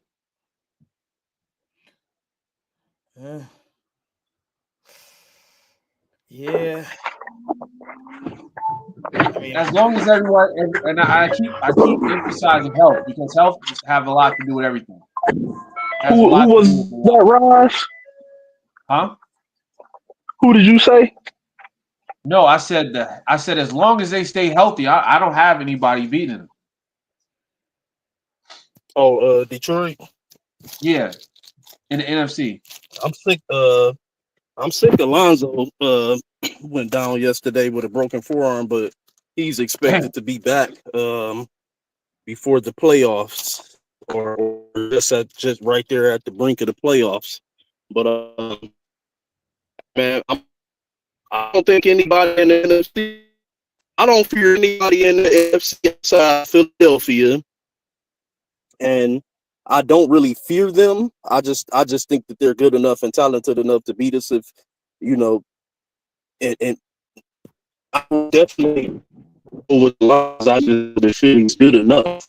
And the other thing that kind of fears the NFC is Cisco getting healthy and going on kind of turn back from the San Francisco game and you being beat up all year. Got auto tune. Yeah, it did sound like auto tune. Oh, there you are. All right, now we hear you. Go ahead. Hold on. Somebody say something. Yeah, you sounded like auto tune before.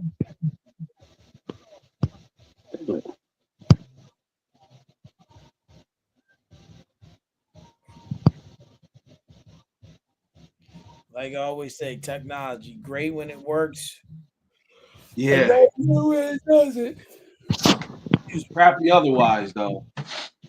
You know. But I guess with that, I mean, hey, it's gonna be what it's gonna be, right? We're gonna have to, I think that Detroit's just really got the full package, and right now, I mean, hell, not many teams can throw 5 picks and win a game. Let's be honest. Like, Like you throw 5 picks, you're pretty much guaranteed to lose that game. So if you can throw 5 picks and win, you're something special.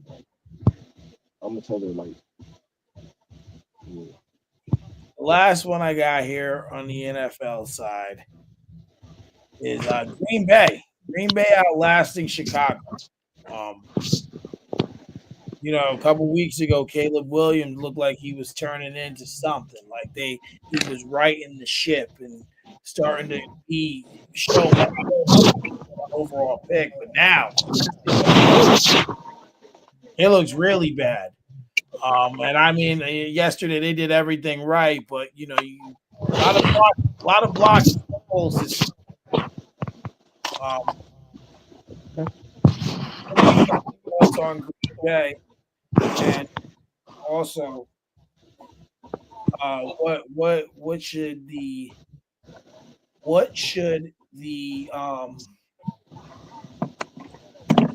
the Bears do moving forward? Because obviously, um, what's working, at least not yet. Oh, we lost him. Oh, it's all good. As far as the Bears, I think these guys just ride it out. There's not much you can do when it comes down to winning games. Caleb played pretty decent, 23 for 31, 231 yards, no touchdown, but also no interception. So I think he played decent, decent enough for them to win. Because if they got just a field goal, they would have won this game. So I feel like he's going to have to go through his ups and downs. I also believe that he kind of hit a wall a little bit after he came back from London, because when he was in London, he was balling. That was the best Caleb I've seen play professionally ever so Yeah, far. I should say, excuse me. But it's going to take some time. It's going to take a lot of time for him to get to where he needs to be. And I also feel like we just got to be a little bit more patient with him, because remember, this team was trash last season, like real trash. That's why they had a number 1 pick. So there's a lot of that still there, and it's going to take time for them to figure out how to win, but they'll get there. absolutely. Well, yeah, because there's a figuring out period. I think Yeah, that there will be one more season as currently constructed to to really, like you said, right the ship. yeah, You know, Can y'all hear me? yeah, yeah. we can We're hear. in there. Man, I was having technical difficulties because I got back in the truck and you know how that goes. It's everything start trying to connect and do this and do that, and it just messed up everything. Oh, it's all Absolutely. good. You all, I, I, I can't I can't remember what it was. I couldn't hear what y'all was trying to ask me because I didn't. If everything was kind of messing up. What was the question before it kicked me out?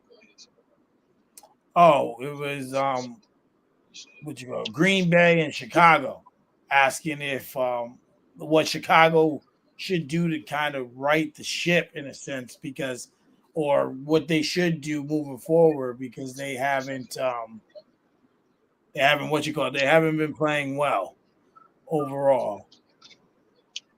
Simple.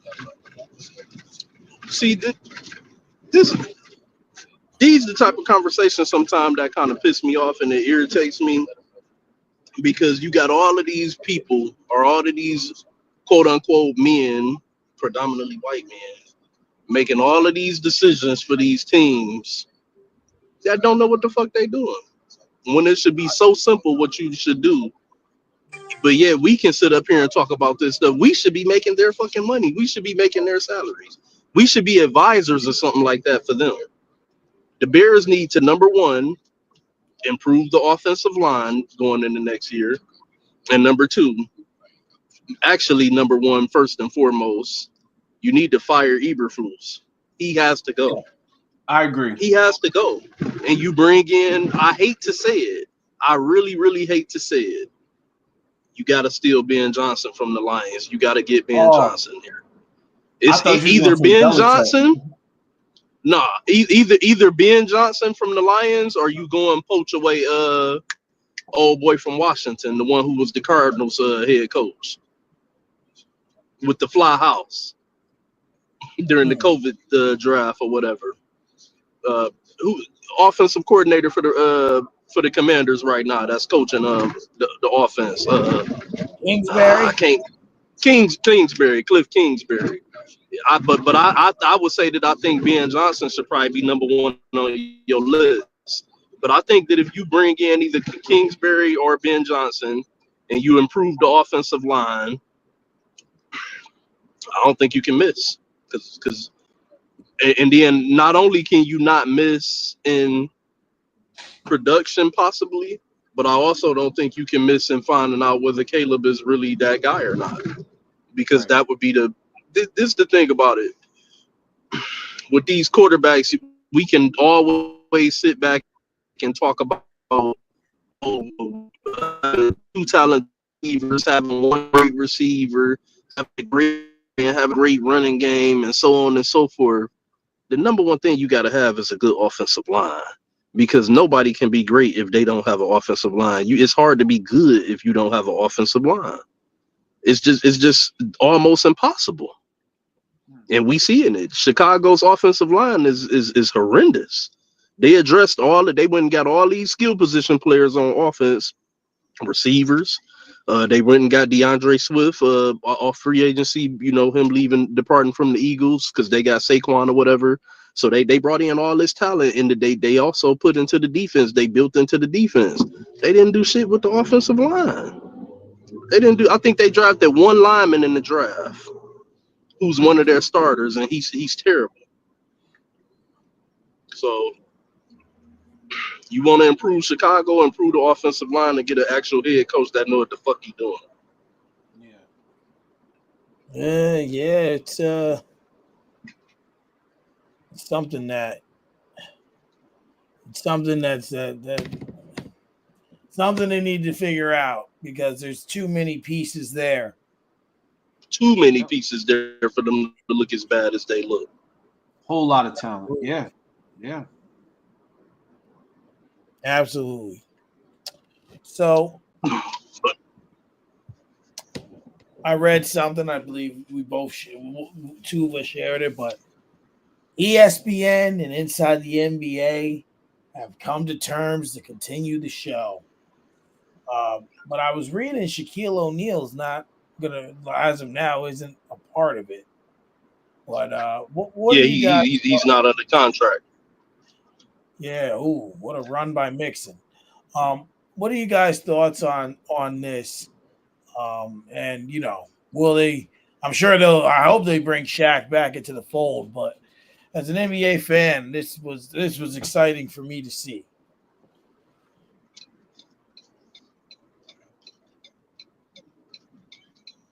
And hey, I love it. I've talked many times about the nostalgia of inside the NBA. You know what I'm saying? Staying up late at night on those Thursday nights, watching those Lakers games with Kobe, and you know, like watching the after show, like all of the jokes and stuff that there is. It's just a staple, when it when you think NBA and you think analyzm when it comes to the NBA, you think inside the NBA, you think Kenny Smith, Ernie Charles, and then when they added Shaq to the fold, it just took it to another level. So I'm hoping that they can get things, solidified with Shaq, that he will be a part of it with this new venture with ESPN and ABC next year. And I'm happy to see that it's gonna last, or that it's still gonna be around. Absolutely, Yeah. absolutely, it's definitely needed. Yeah. I agree. I agree. I think it's definitely important uh for NBA because the NBA's viewership has been down for a while now because a lot of the attention's pretty much on other sports like football. during the regular season. But I will say it's important to keep I those got a type of, comment for that, but continue. yeah. So it's important to keep those shows like inside the NBA.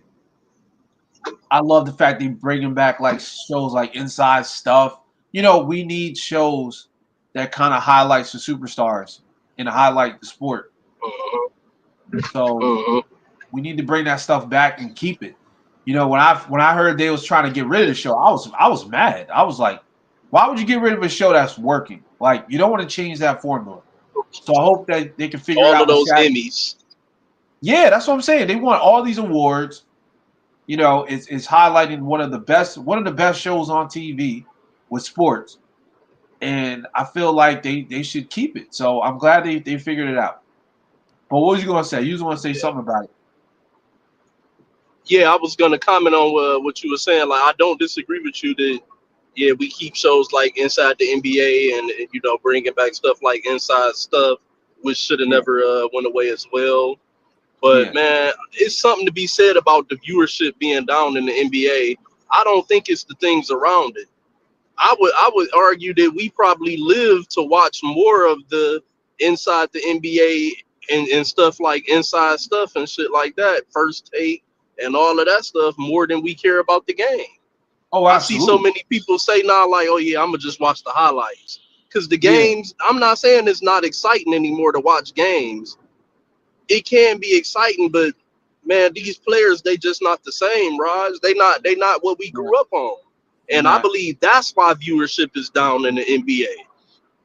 The NBA still, I mean, the NFL still has their same product that they've had for years from us growing up from youth to now.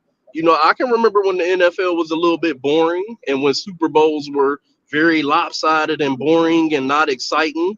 They figured Yeah, out a way to change that shit and get better. But not only did they change it and get better, they also stuck with the regiment of, hey, your ass gonna do 3 fucking years in college so we can have the best chance at getting a for sure best product out of college that we can get. The that's true. NBA, they fucked it up. I'm sorry, I'm a Kobe fan. I know KG came out of high school. I know it's been other LeBron, greats that came out of high school.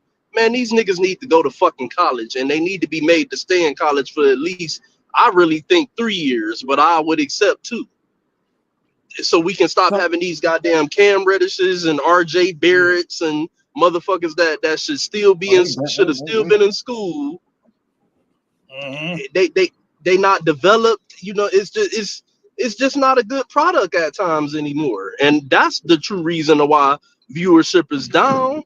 And, Yeah, and if you ask me, they need shows like Inside the NBA just to keep people interested on the aspect of it because these motherfuckers they don't have no heart, they don't have no goal, they don't have no kill. You know what I'm saying? That's why they trying to jump behind Ant-Man right now so hard because he's one of the young ones that has come into the league and he's like, fuck that, I'm here to kill y'all, I'm here to kill yeah, everybody. But yeah. he don't have the work ethic either at times. He got the Right. killer, but he don't have the work ethic. Yeah. Motherfucker said on the starting five on Netflix that he don't work out and lift weights and shit. That was Bro, crazy. I you heard. can't be saying that shit. You Yeah, can't yeah. be He, saying he's that shit. but he's like the prototypical what is it called? Gen Z? Not Gen Z. What are they? Gen X. Gen X. Yeah, he's like the prototypical one of those guys, man. Unfortunately, because he got all the talent, all the guy given talent in the world, he don't work hard. Like Michael Jordan would never say that. Michael Yeah. Jordan, Michael Michael Jordan. Jordan went into the gym to lift weights in order to be able to beat the fucking bad boys. He I was knew just he about to had to say get that. When he stronger. was getting knocked up in the head, he was getting knocked out the air and stuff like that. Like he found a way to get tougher. Like he said, "Yo, I'm going to the Exactly. gym. I'm working out. I'm putting in the work to become greater at whatever my craft is." And the same goes with Kobe. Like Kobe was probably the last superstar that I remember. I'm not including LeBron because LeBron's different. But I'm talking about like that we seen get it from like scratch. You know what I'm From the saying? mud. From the mud. Like Put the work in. He put the work in because like you was just saying, these guys they're coming out of high school and they don't have it. Even some of these They don't college have it. players, when it done, they don't got it. And I That's what I'm feel saying. like They going. yeah, I feel the farm system is messed up. Like I love what the NIL offers. I think that the NIL deals are going to keep kids in school longer, but I also feel like the NBA needs to activate that 2 years, 2 to 3 years, because for somebody that's 18, 19 years old coming into the NBA, they never seen that type of money. And on top of that, like I don't think they're mentally ready because they don't even have mentorship anymore. Like there's not players that go around and helping these young players anymore. You know what I'm saying? Well, they just kind of want now. These players don't have the heart, and I think that's a part of like the interest because, like, yo, like I said, I haven't realized Cleveland was 15-0. So to his Yeah, point, it's kind of like I really don't like. I used to be heavy into basketball, me um, too. and now it's kind of like I don't really start watching heavy till football's over. Like Right, I and that watch and like the that's and first. that's why. Yeah, yeah, that's why I I mention watch. it because they'll say the NBA's ratings are suffering because of all the sports, but in reality, it's because they're suffering because they don't want to play hard. Absolutely, You know, and of absolutely. course, football season prioritize more than anything because like there's only 17, 18 games, 18 weeks. You know what I'm saying? So you got to catch the game. Like if you miss a game, that's like missing 20 games or 10 games in the NBA. Absolutely. So I get it, but I will say this one last thing about that about the inside stuff. I mean inside with the NBA. I feel like Shaq might not re-sign. I know that sounds like a hot take, but I feel like Mm, Shaq is starting to how can I say it go in a different direction. doesn't really sound that crazy though. Yeah. And I don't know what's his plans. Like I don't know if he's got a podcast that he's promoting or whatever. But like Shaq been moving different for a minute. He's been moving different for like the past year and a half. Like I don't know if you've seen that interview with Angel Reese, him and Angel Reese. No, I didn't see it. Oh man, yeah, and you got daughters too, man. So yeah, I think it's important for you to watch that. Like Shaq, Shaq is wilding. Apologies, fellas. Shaq is You wilding, bro. Can Shaq's y'all being hear me now? Yeah, we we can hear you. hear. Yeah, my bad, man. I was getting out the truck and it did the same shit. I'm back. I'm back home. I'm back home. Oh, good man. We got you. That's all. But That's all. re- my bad. Real quick though, when they cut me off, I was just trying to say that I'm not against the NIL. I'm totally with paying the players, but I think they're paying them a little bit too much. Yeah, And when I you agree with give that. young people stuff too early and too soon and too much, it makes them spoiled. Yes. It takes away their work ethic. They just feel entitled now. So Yeah. you know what I'm saying? Like it it it's you know what I'm trying to say. It's like, man, Yeah. motherfucker give you $5 million to be a one and done. You know what I'm saying? What really, unless you just really got it in you, you really got that heart, which we know a lot of them don't have these days. Mhm, You're mhm. not really about to give a fuck about developing your skills. You No. just trying to show enough to get to the next level to double up that million, them Exactly. millions. And And we, that we is just see too much of that going on. we see it all the time, and even in the NBA. Like you'll see that promising rookie come in. He's hot for like 2 seasons. He get that deal, and then he disappears. You're like, what the hell? Mm-hmm. Like I always Mm-hmm. I always bring up Michael Carter Jr. I mean Michael. What's his name Carter again? Williams. Carter Michael Williams. Carter There we go. Williams. Michael Carter Williams. Like I remember he Oh, was so nice his first rookie season, bro. And then like I think he had one more season that he was really good. And then all of a sudden he just disappeared. he wasn't a one and done though. He wasn't a one and done. No. I'm not saying one and done. I know he played with Syracuse for a minute. He was one of my Yeah, favorite players on Syracuse. But yeah, yeah. I'm saying as far as like the work ethic, like improving your game. Ben Simmons, another example.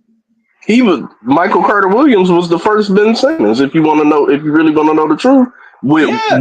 I probably wouldn't label him as having that terrible work ethic. But as far as like the style of play, their Oh game, man, CJ Scott is still a pick. a big giant guard that can like get to the rim and finish at any time. He couldn't shoot worth a fuck, and that's what I think kind of fucked Michael Carter over.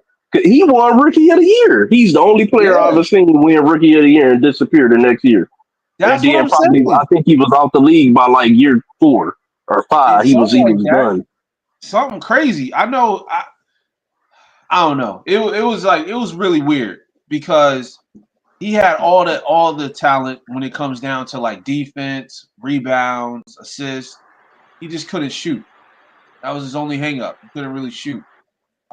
But then he just Mm. disappeared. It was like, what the hell?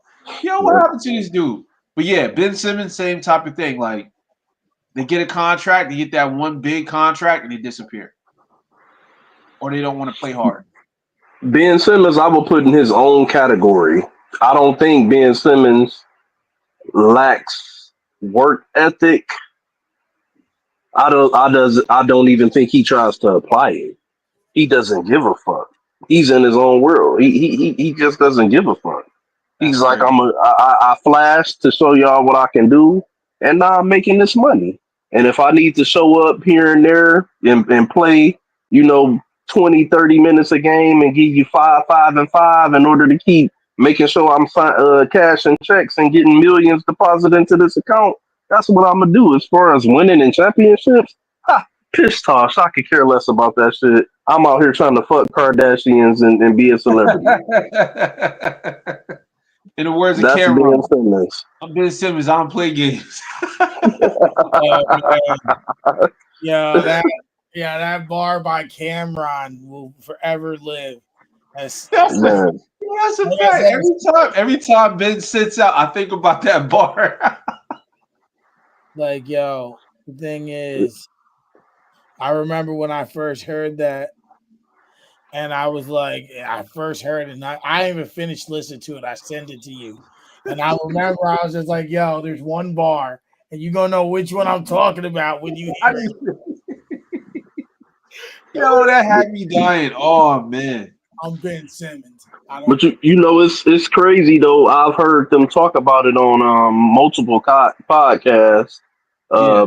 uh, mainly Gil's Arena and shit. You know, you hear a lot of these different players, some present. You know what I'm saying, that openly have talked about like a lot of these niggas in the league. They don't love the game. They They don't don't. love the game. They And don't. and I'm not one to say that in order to play you gotta love it, but man, come on, bro. You should want to give something back to what's given to you, even Oh, if you don't absolutely. love it. You know what I'm saying? Absolutely. I agree with that. And with that being said, I feel like a lot of these GMs spoil these young athletes because of their talent. Oh yes, they do, man. Yes, they do. They Yes, bro. spoil them. Because I Everybody want to watch. be the next Jerry Bush, but you ain't got Magic Yeah, Johnson. Magic Johnson right, cared right. about this shit. That's the thing. It's like when you look at how Jerry played, I mean Jerry, how Jerry handled the talent with someone like Magic Johnson. Magic Johnson loved the game. Like Magic He Johnson, loved it. he was all about basketball. And I don't care what nobody say, he's my favorite point guard of all time. You know what I'm saying? And when I look at the talented kids like you mentioned, Anthony Edwards and even players like Jalen Green and stuff like that. These dudes got like crazy talent, but they just don't take it serious. And I Hmm. feel like these GMs spoil them because they hand them these big ass contracts and then they allow them to get away with stuff. Like I can't point to one right now, but there's like hundreds of them that they'll come into the league. They'll show like crazy amount of talent. They'll be, a 3-point shooter or they'll dunk out the gym. They'll jump out the gym. And the next thing you know, they're not showing up to games. They're not showing up to practice or they're playing terrible during the game. And you're like, yo, why are they paying them $200 million? Like, one thing I respect about the NFL, and I know this sounds bad, but you pretty much are a day-to-day contracted player. You know what I'm saying? Like, there's no guarantee. There's guaranteed money, but there's not a guarantee you're going to be there next season. You know what I'm saying? Like, you playing with incentives. I feel like the NBA needs to have more incentives. These guaranteed contracts, I think, are too much for these players, just in my opinion, because it's getting bad, bro. Like, the fact that LeBron is 39 and he's balling the way he's balling. Yo, these young dudes should be ashamed of themselves. I'm not saying it's They LeBron's fault, should. but you get what I'm saying. Like, Yeah, Anthony yeah. Davis, prime example. Even though he's playing great this season, by the way, I got to give him credit. He's playing great. I, I, I'm gonna push back on AD a little bit, and the reason why is because to me, Interception. I have a soft spot for players like an AD, Okay. and why what I mean by soft spot or why I have that soft spot. To me, it's the difference between quitting, not loving the game, not having heart, and just being a piece of shit versus somebody that's just always hurt. You know, Right. AD, you can't do nothing about being hurt. If you get True. hurt, you get hurt. You know what I'm saying? That's That's not his fault. You think AD go out there and be like, yeah, I want to get hurt tonight. I no. look at AD and I see somebody that I believe truly does love the game and wants to compete at the highest level. Huh? Uh, I didn't all hear right. you. Well, I take that. Then in that case, RB, I take that back because he do show up when it's time to show up, and he plays, and he loved the game. You could tell he loved the game. Yeah. But with that being said, can we agree that he can work better on his body during the off season? Yeah, I don't disagree with that, especially with having somebody like LeBron as Thank running you, mate for the past 5, 6 years. Mike. Didn't I You know, say that? Didn't I say that a while ago? you would think I we had seen him came in by now like, oh, that nigga cut. He toned up. He been with LeBron this summer. the whole summer he should be right with LeBron because my thing is this: LeBron. I don't know like what type of work he does on the off season. Like we watch tapes and stuff, videos, but I'm talking about as far as his diet, like the way he eats, the way he trains, the way he focuses on like certain body parts. Like this dude, he gets injured, but he don't get injured. Like he He get a plays. little knickknacks. He gets knick-knack injuries, but he plays. But when Right. it comes down to AD, I don't know what it is. He might need a new trainer. Something. Or he might just be one of those. He might just be one of those cursed big men that, like I was saying with I had this conversation not too long ago about Zion, where one of my boys was saying, man, he need to lose weight. He need to lose weight. I'm Nah, like, he maybe understood he that. don't. I was like, I don't think he need to lose weight. I was like, because that's gonna take away from who he is as Zion. I was like, maybe we just need to face the fact that he's one of those players, one of those big men that just he got that big body and he's just gonna be beat up and be hurt sometime. Yeah. And that's just who he is. You know, I noticed that with a lot of people when they come to sports, it's hard to just accept people are going to be who they are sometimes. We always looking to try to change and fix something instead of just realizing that, people are who they are. Like I was once saying that, it's hard for people to realize that, everybody not going to be great. Yeah. Everybody not gonna be great. It's not meant for everybody to be great. You gotta have some people that own the store. You gotta have some people that stock the shelves. You gotta have some people that check people out, and you gotta have motherfuckers that push the boogies back. That's That's the fact. way the world works. That's fact. R&B dropping bars. That was the most realest thing. Yo, that was the most realest thing I heard on a podcast in a minute. I'm dead. I'm being dead serious. Not everybody's a star, bro. Somebody gotta, packed out the shelves. That's Yeah. wow. Wow. Yeah, I'm sorry, Mike. there's he ain't even capping. I mean, that's No, the that's brash a fact. reality of what this life is. Like everyone's got to do their job. Everyone's Yep. gotta do something, Everybody. because Excuse me. They always gonna find someone to do it. They always gonna need some. Exactly. Mhm. Like there's no ands, ifs, or buts about that. Like everyone's gonna need to do some kind of job. You know what? Everyone got bills. Fact. Yeah. Everyone's got to pay money to do whatever, and this is where we're at with life and things of that nature. Mhm. Like there's no doubt about it. Yep. Yep. So oh, okay. So that's everything I have on the docket today as we've hit the 2 hour mark. Is there anything else you gentlemen would like to cover? Real quick, I want to cover just go one ahead. thing, very, very quick. One thing I can say about the NBA product, I love the NBA Cup. I love the NBA Cup because let me just say this: for the past week, this week that just happened, they had two games, Mhm. right? We seen a 50-point game, we seen a 60-point game, we seen multiple 40-point game. Like I Triple don't know what doubles. it is. I don't know if it's the court. I don't know if it's the whatever. But they've been hooping during the cup game, Uh-huh.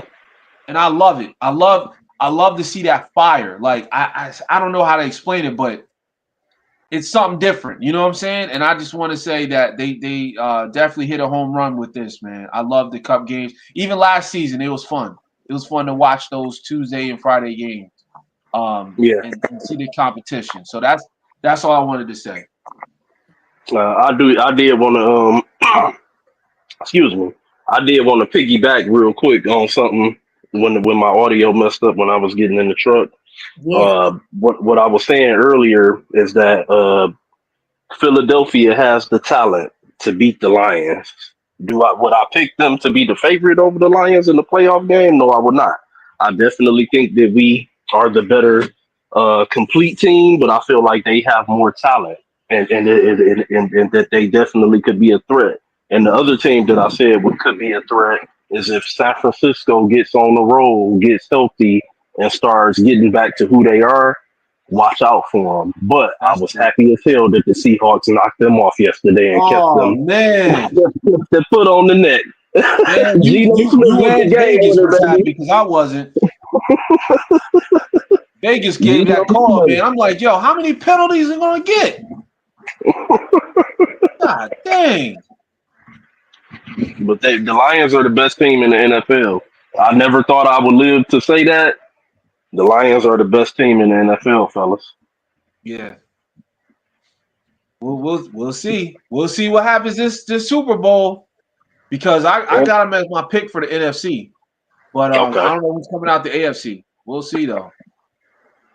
And one last thing I also say too, you know, hey, pay attention to my Pistons. I think that they'll be a playoff play-in team this year. That I'm liking what I'm seeing with JB Bickerstaff and Yeah. and Cade and Ivy been doing their thing. Malik Beasley had a dog ass game last night. And man, shout out to the 15-0 Cleveland Cavaliers who saw that Oh shit man, coming. yo, Kenny Atkinson, man. Kenny Atkinson yes. making it look real bad for people to be able to say, "Oh, Steve Kerr run with Mark Jackson's talent," Yep. because Yep. it's something about them Golden State boys when they take over a team, them motherfuckers seem to flourish. hmm And and you know what's so crazy? I saw this a long time ago when he was with the Nets, and Kenny Atkinson, yeah, I feel like KD and Kyrie got him fired on purpose. yeah, he didn't get a fair shake there. No, and that's the thing. It's like when I see good coaches, I always try to big them up. And Kenny Atkinson's a great coach, man. Him, Mark Jackson, they never got the chance to really show how great they are, but they got fired at the wrong, they got fired and out of the situation at the wrong time. But I'm glad that he got the Mhm. opportunity with Cleveland. And shout out to Yeah, Cleveland because you know what? It's a Midwest team. People don't really pay attention to them because they're, a middle of the pack type team. But what I yeah, will say is, I'm happy for Donovan Mitchell, bro. I was so glad Yeah, he went to Cleveland because he was suffering out there in Utah, man. yeah. Hey, since you mentioned that about the firing of the coaches, I'm sorry. I know y'all probably ready to go, but I got a question for Good. y'all. Yeah, go ahead. How What do y'all think about this situation in Sacramento? Is Mike Brown gonna be on the hot seat this year? Because I mean, damn, De'Aaron Fox is giving y'all 109 points in 2 games. One game he go for 60 and y'all lose. Like what the fuck is going on in Sacramento? Y'all got talent. You got to Yeah, put it together now, man. It's time to yeah. put it together, Mike Brown. I think they fire him. And I don't mean I want him to get fired because I feel like a lot of that stuff is out of his hands a little bit, but it kind of is in his hands because you got like you said, the talent's there. You got Sabonis, you got DeRozan, you got Fox, you got Monk, you got all these players that are like really, really good, and you're still losing games. So And I you just still feel like, middle of the pack, yeah. yeah, you're not going anywhere. And you know what? I thought they was taking a huge step last season with I thought they did too. with the playoff, but they obviously lost during the playoffs. But picking up DeRozan should put you over the top at least in my That's what I opinion. thought. And then you got DeRozan over there talking about, oh yeah, I feel like we for sure can at least go to the Western Conference Finals. Niggas show up. Yeah, he Like told some shit. De'Aaron Fox was out there like Kevin Hart the other night. Help me, somebody help me. Yeah, The rebuttal I'm gonna give on that is that still it's early in the season. yeah, They are 8-6. A lot of teams who are expected to play well and be at the top right now are probably at the bottom. Which I'm looking at it right now. Golden State is 10-2. Right, yeah.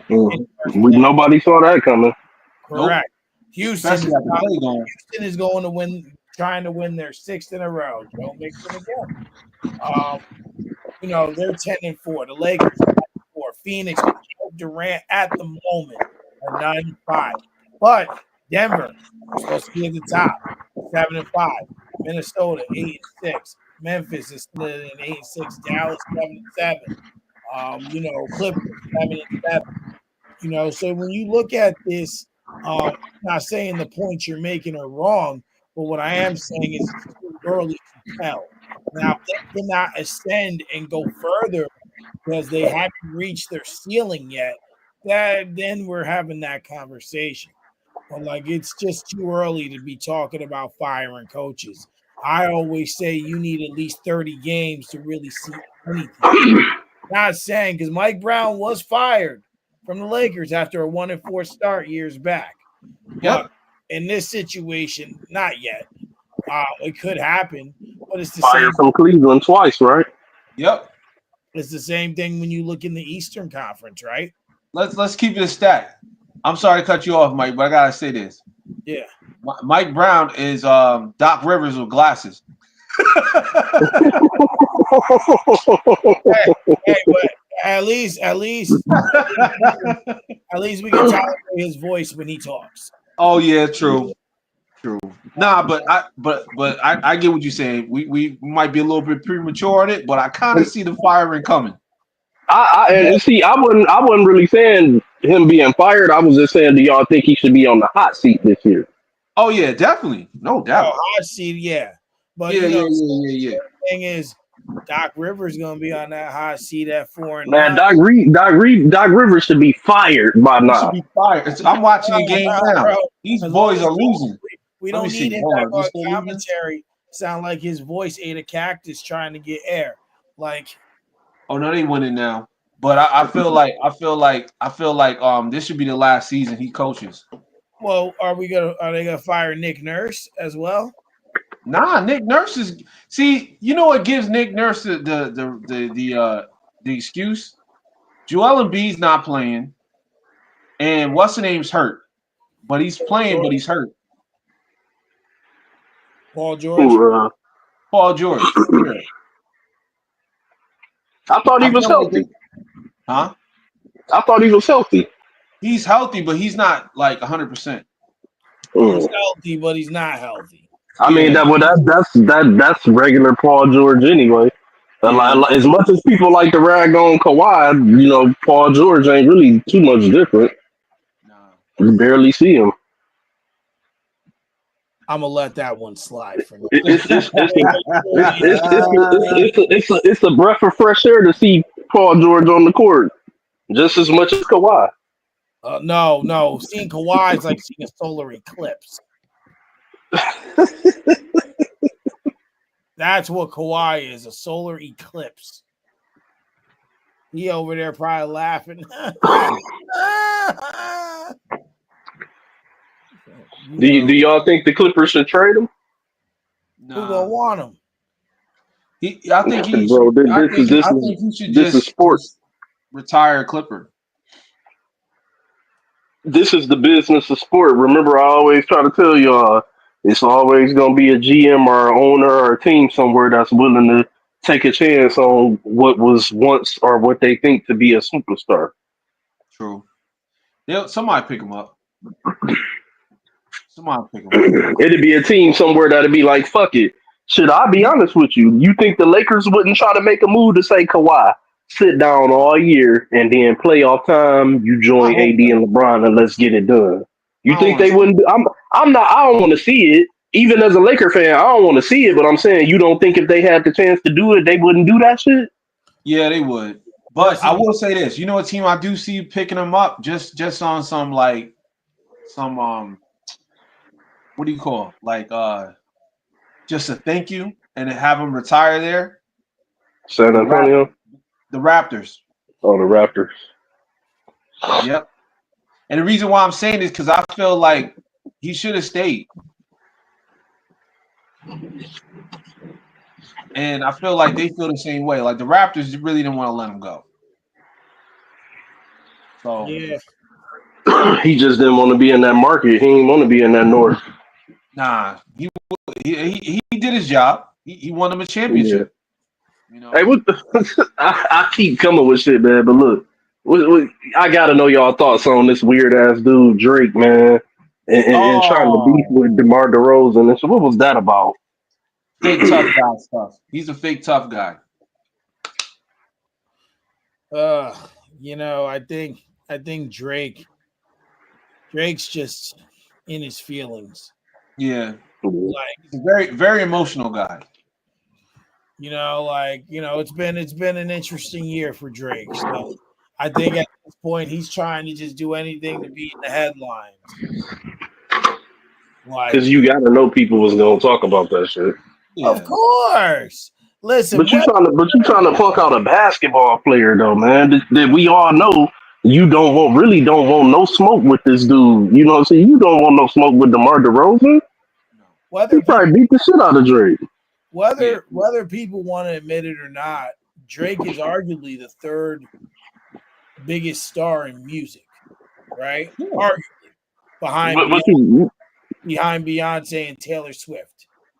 Oh yeah. oh, okay, yeah. You almost gave me a heart attack. I thought you was about to say of all time. I was about to say Lord. No. Nah, Right no. now in music, arguably the third biggest artist behind those two. I don't even think it's arguably. I could agree with that statement. That's the lineup. He did say on Red Button, he called Taylor Swift a nigga and said she made him push his album back. So so pretty much I say that to say, Hold on, he said that on what now? on Red Button. Is that a podcast? No, it's a song. Oh, okay, my bad. I ain't heard that. Yeah, he said, tell it. I forget how he said it, but he just pretty much said that Taylor Swift was the only one that can make him push his album back. And then he pretty much shitted on every other artist, like on the planet, saying not as good as him or not as popular as him would probably be the right choice. But I say that to say that anytime you see those names in headlines, it's gonna go. Taylor Swift is at a football game. They talking about it on the radio. They Man, talking, that's just irritating. Every And time then Beyonce, same thing. Jay-Z went up there and talked about how she didn't win album of the year. And guess what? She went out of her element, went to do a country album. And guess what's going to happen in February? Taylor Swift is nominated for album of the year, and Beyonce is going to lose again. And you know what? I'm going to laugh because you went and you win howdy doody, and you're still going to lose. I heard that little fake cowgirl album, whatever the fuck that shit is she did. I heard it was actually a pretty solid album. I don't. Call me what you want. I'm sorry. I don't really listen to female albums like that. Neither do I. Unless it's a really good R&B album. Exactly, and a really good artist.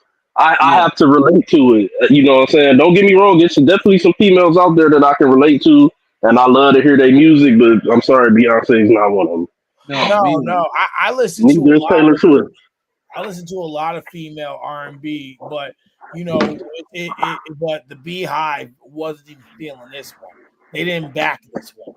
Like, you literally did this because your husband went up there and said that you should have won this because you won the most Grammys but never won this award, right? So now you had to step out of your zone to try and win this category, to win this album, to win this award. And Taylor Swift is nominated again. You're not winning, B. Just give it up. You're trying to win on purpose. Give it up. Like, it's over. It's over. But then again, maybe they will give it to her and show her a little bit of mercy. Damn, that's probably coming back because that looked like a hold. But yeah. You know, it's gonna be what it is. But Drake, yeah, I don't know what his beef is. Big tough guy. Like I said, he's emotional, and I don't know. I feel like he should. My bad. Go ahead, Raj. I'm sorry. No, I was just gonna say I just feel like that was just for a show. It wasn't real because even when he was talking, it was like they were saying like, oh, you know. They was mentioning DeMar. He's like, oh, well, they better not bring his jersey up there or I'm going to tear it down. Like, you ain't going to do that. You ain't going to do that. So stop. Like, you're not even about that life. And then on top of that, like, come on. DeMar DeRozan is 6'5", 6'6". And he's, like, ripped. You know what I'm saying? He'll tear Drake up. So I don't think he's really about that. His beef with DeMar DeRozan is he feels like DeMar DeRozan took Kendrick's side when he was in the video and stuff like that. But even though DeMar DeRozan played in Toronto, what you have to remember is that he grew up with Kendrick Lamar. That's like family to him, and they're from the same coast. They're from the same area, and that's his guy.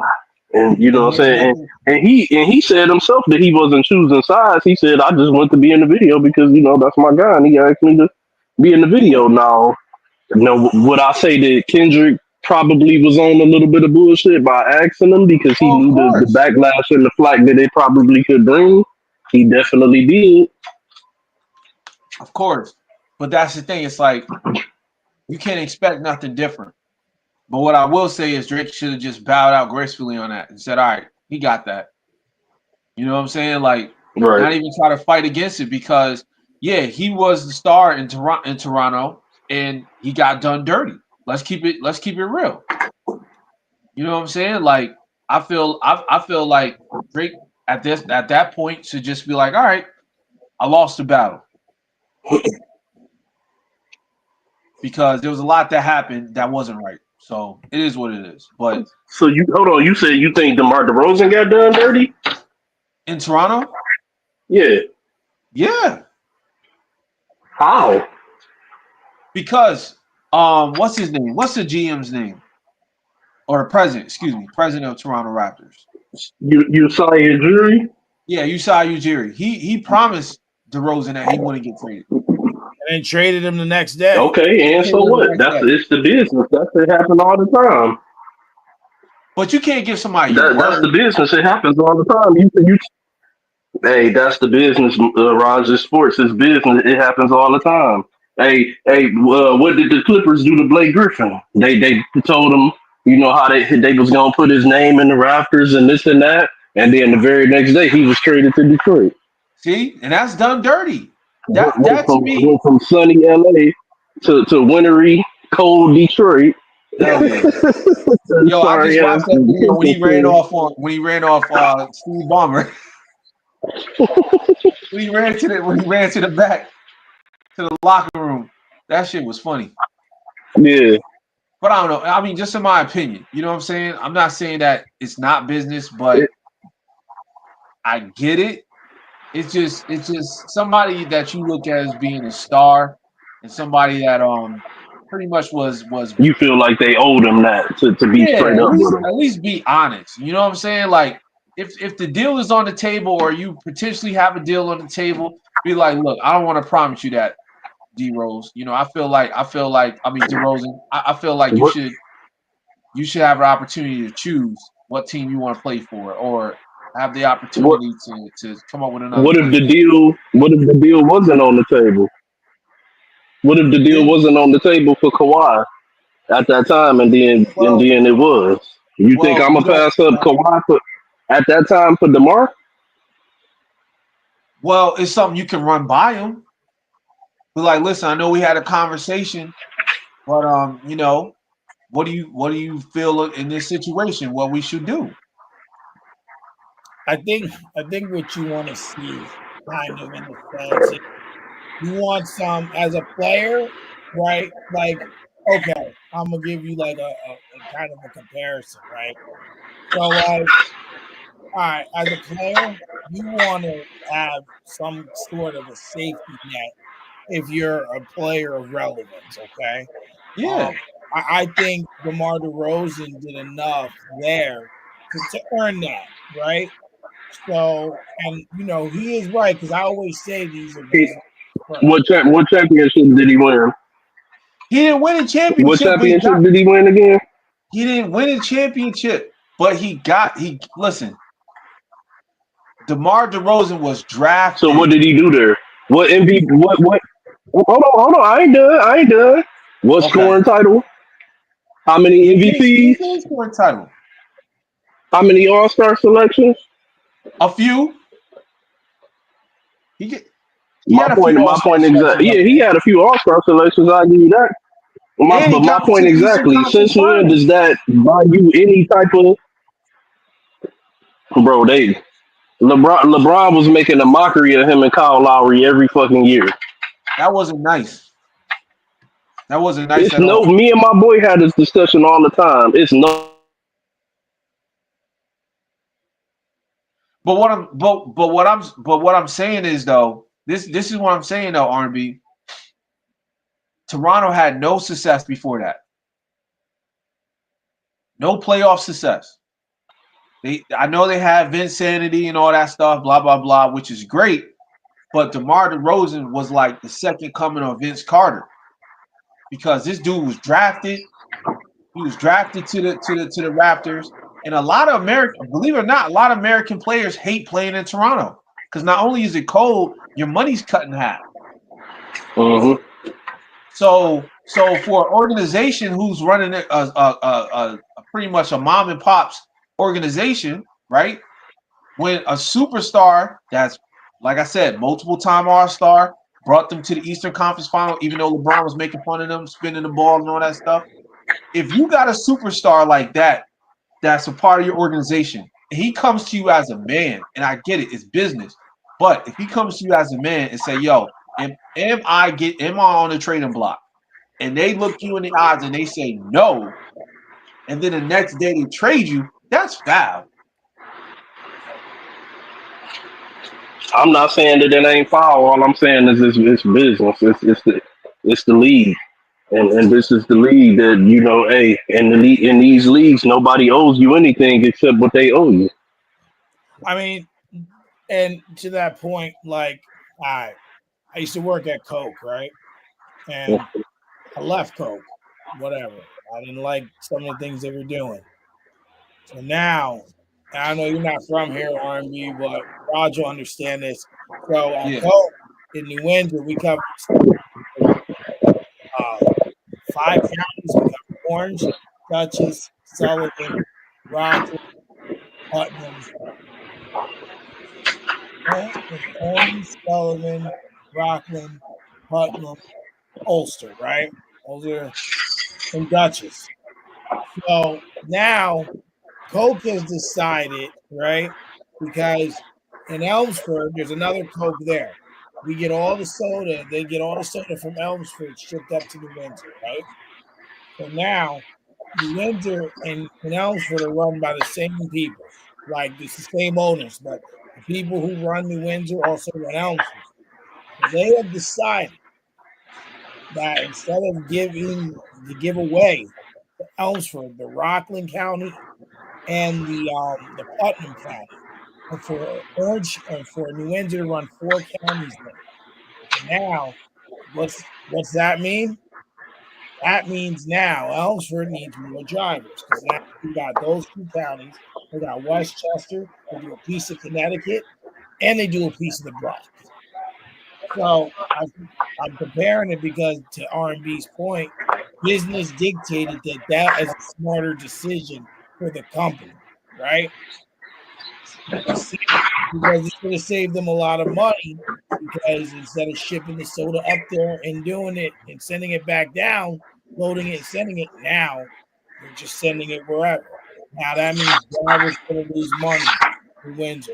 Merchandisers might have to relocate. Salespeople, like it sucks. But unfortunately, business dictates all these things. And I think that's the same point R&B is just making is that business dictates everything for everyone, Mhm. and that's unfortunate because now you're going to affect like this is happening January 27th. That's 2 months away.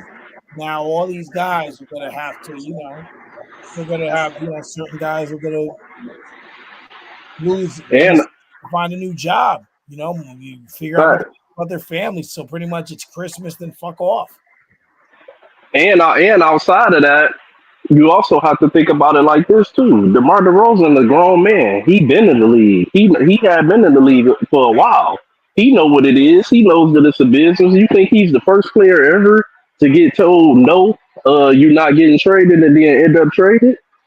There's plenty of stories of that shit. If you watch a lot of these podcasts, knuckleheads and all that stuff like that, Oh you yeah, hear no, plenty of players talk about that type of stuff.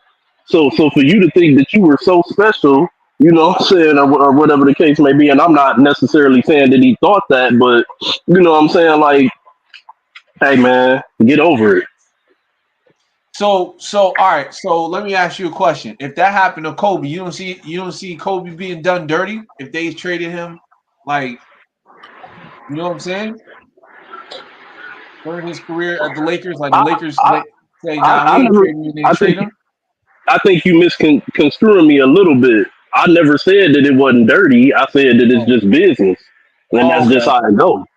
got you. But if you since you wanted to bring that point up, I will answer by saying this. That wouldn't happen to Kobe because he's a different level. It's levels to this shit. Remember, I said you got people that own the store, the ones who stock the shelves, check people out, and you gotta have the ones to push the buggies. Kobe Got owns the store. you. Damn. DeMar DeRozan never been a store owner. He been a damn good stocker, a shelf stocker for sure. Damn good shelf stocker. Been a good employee.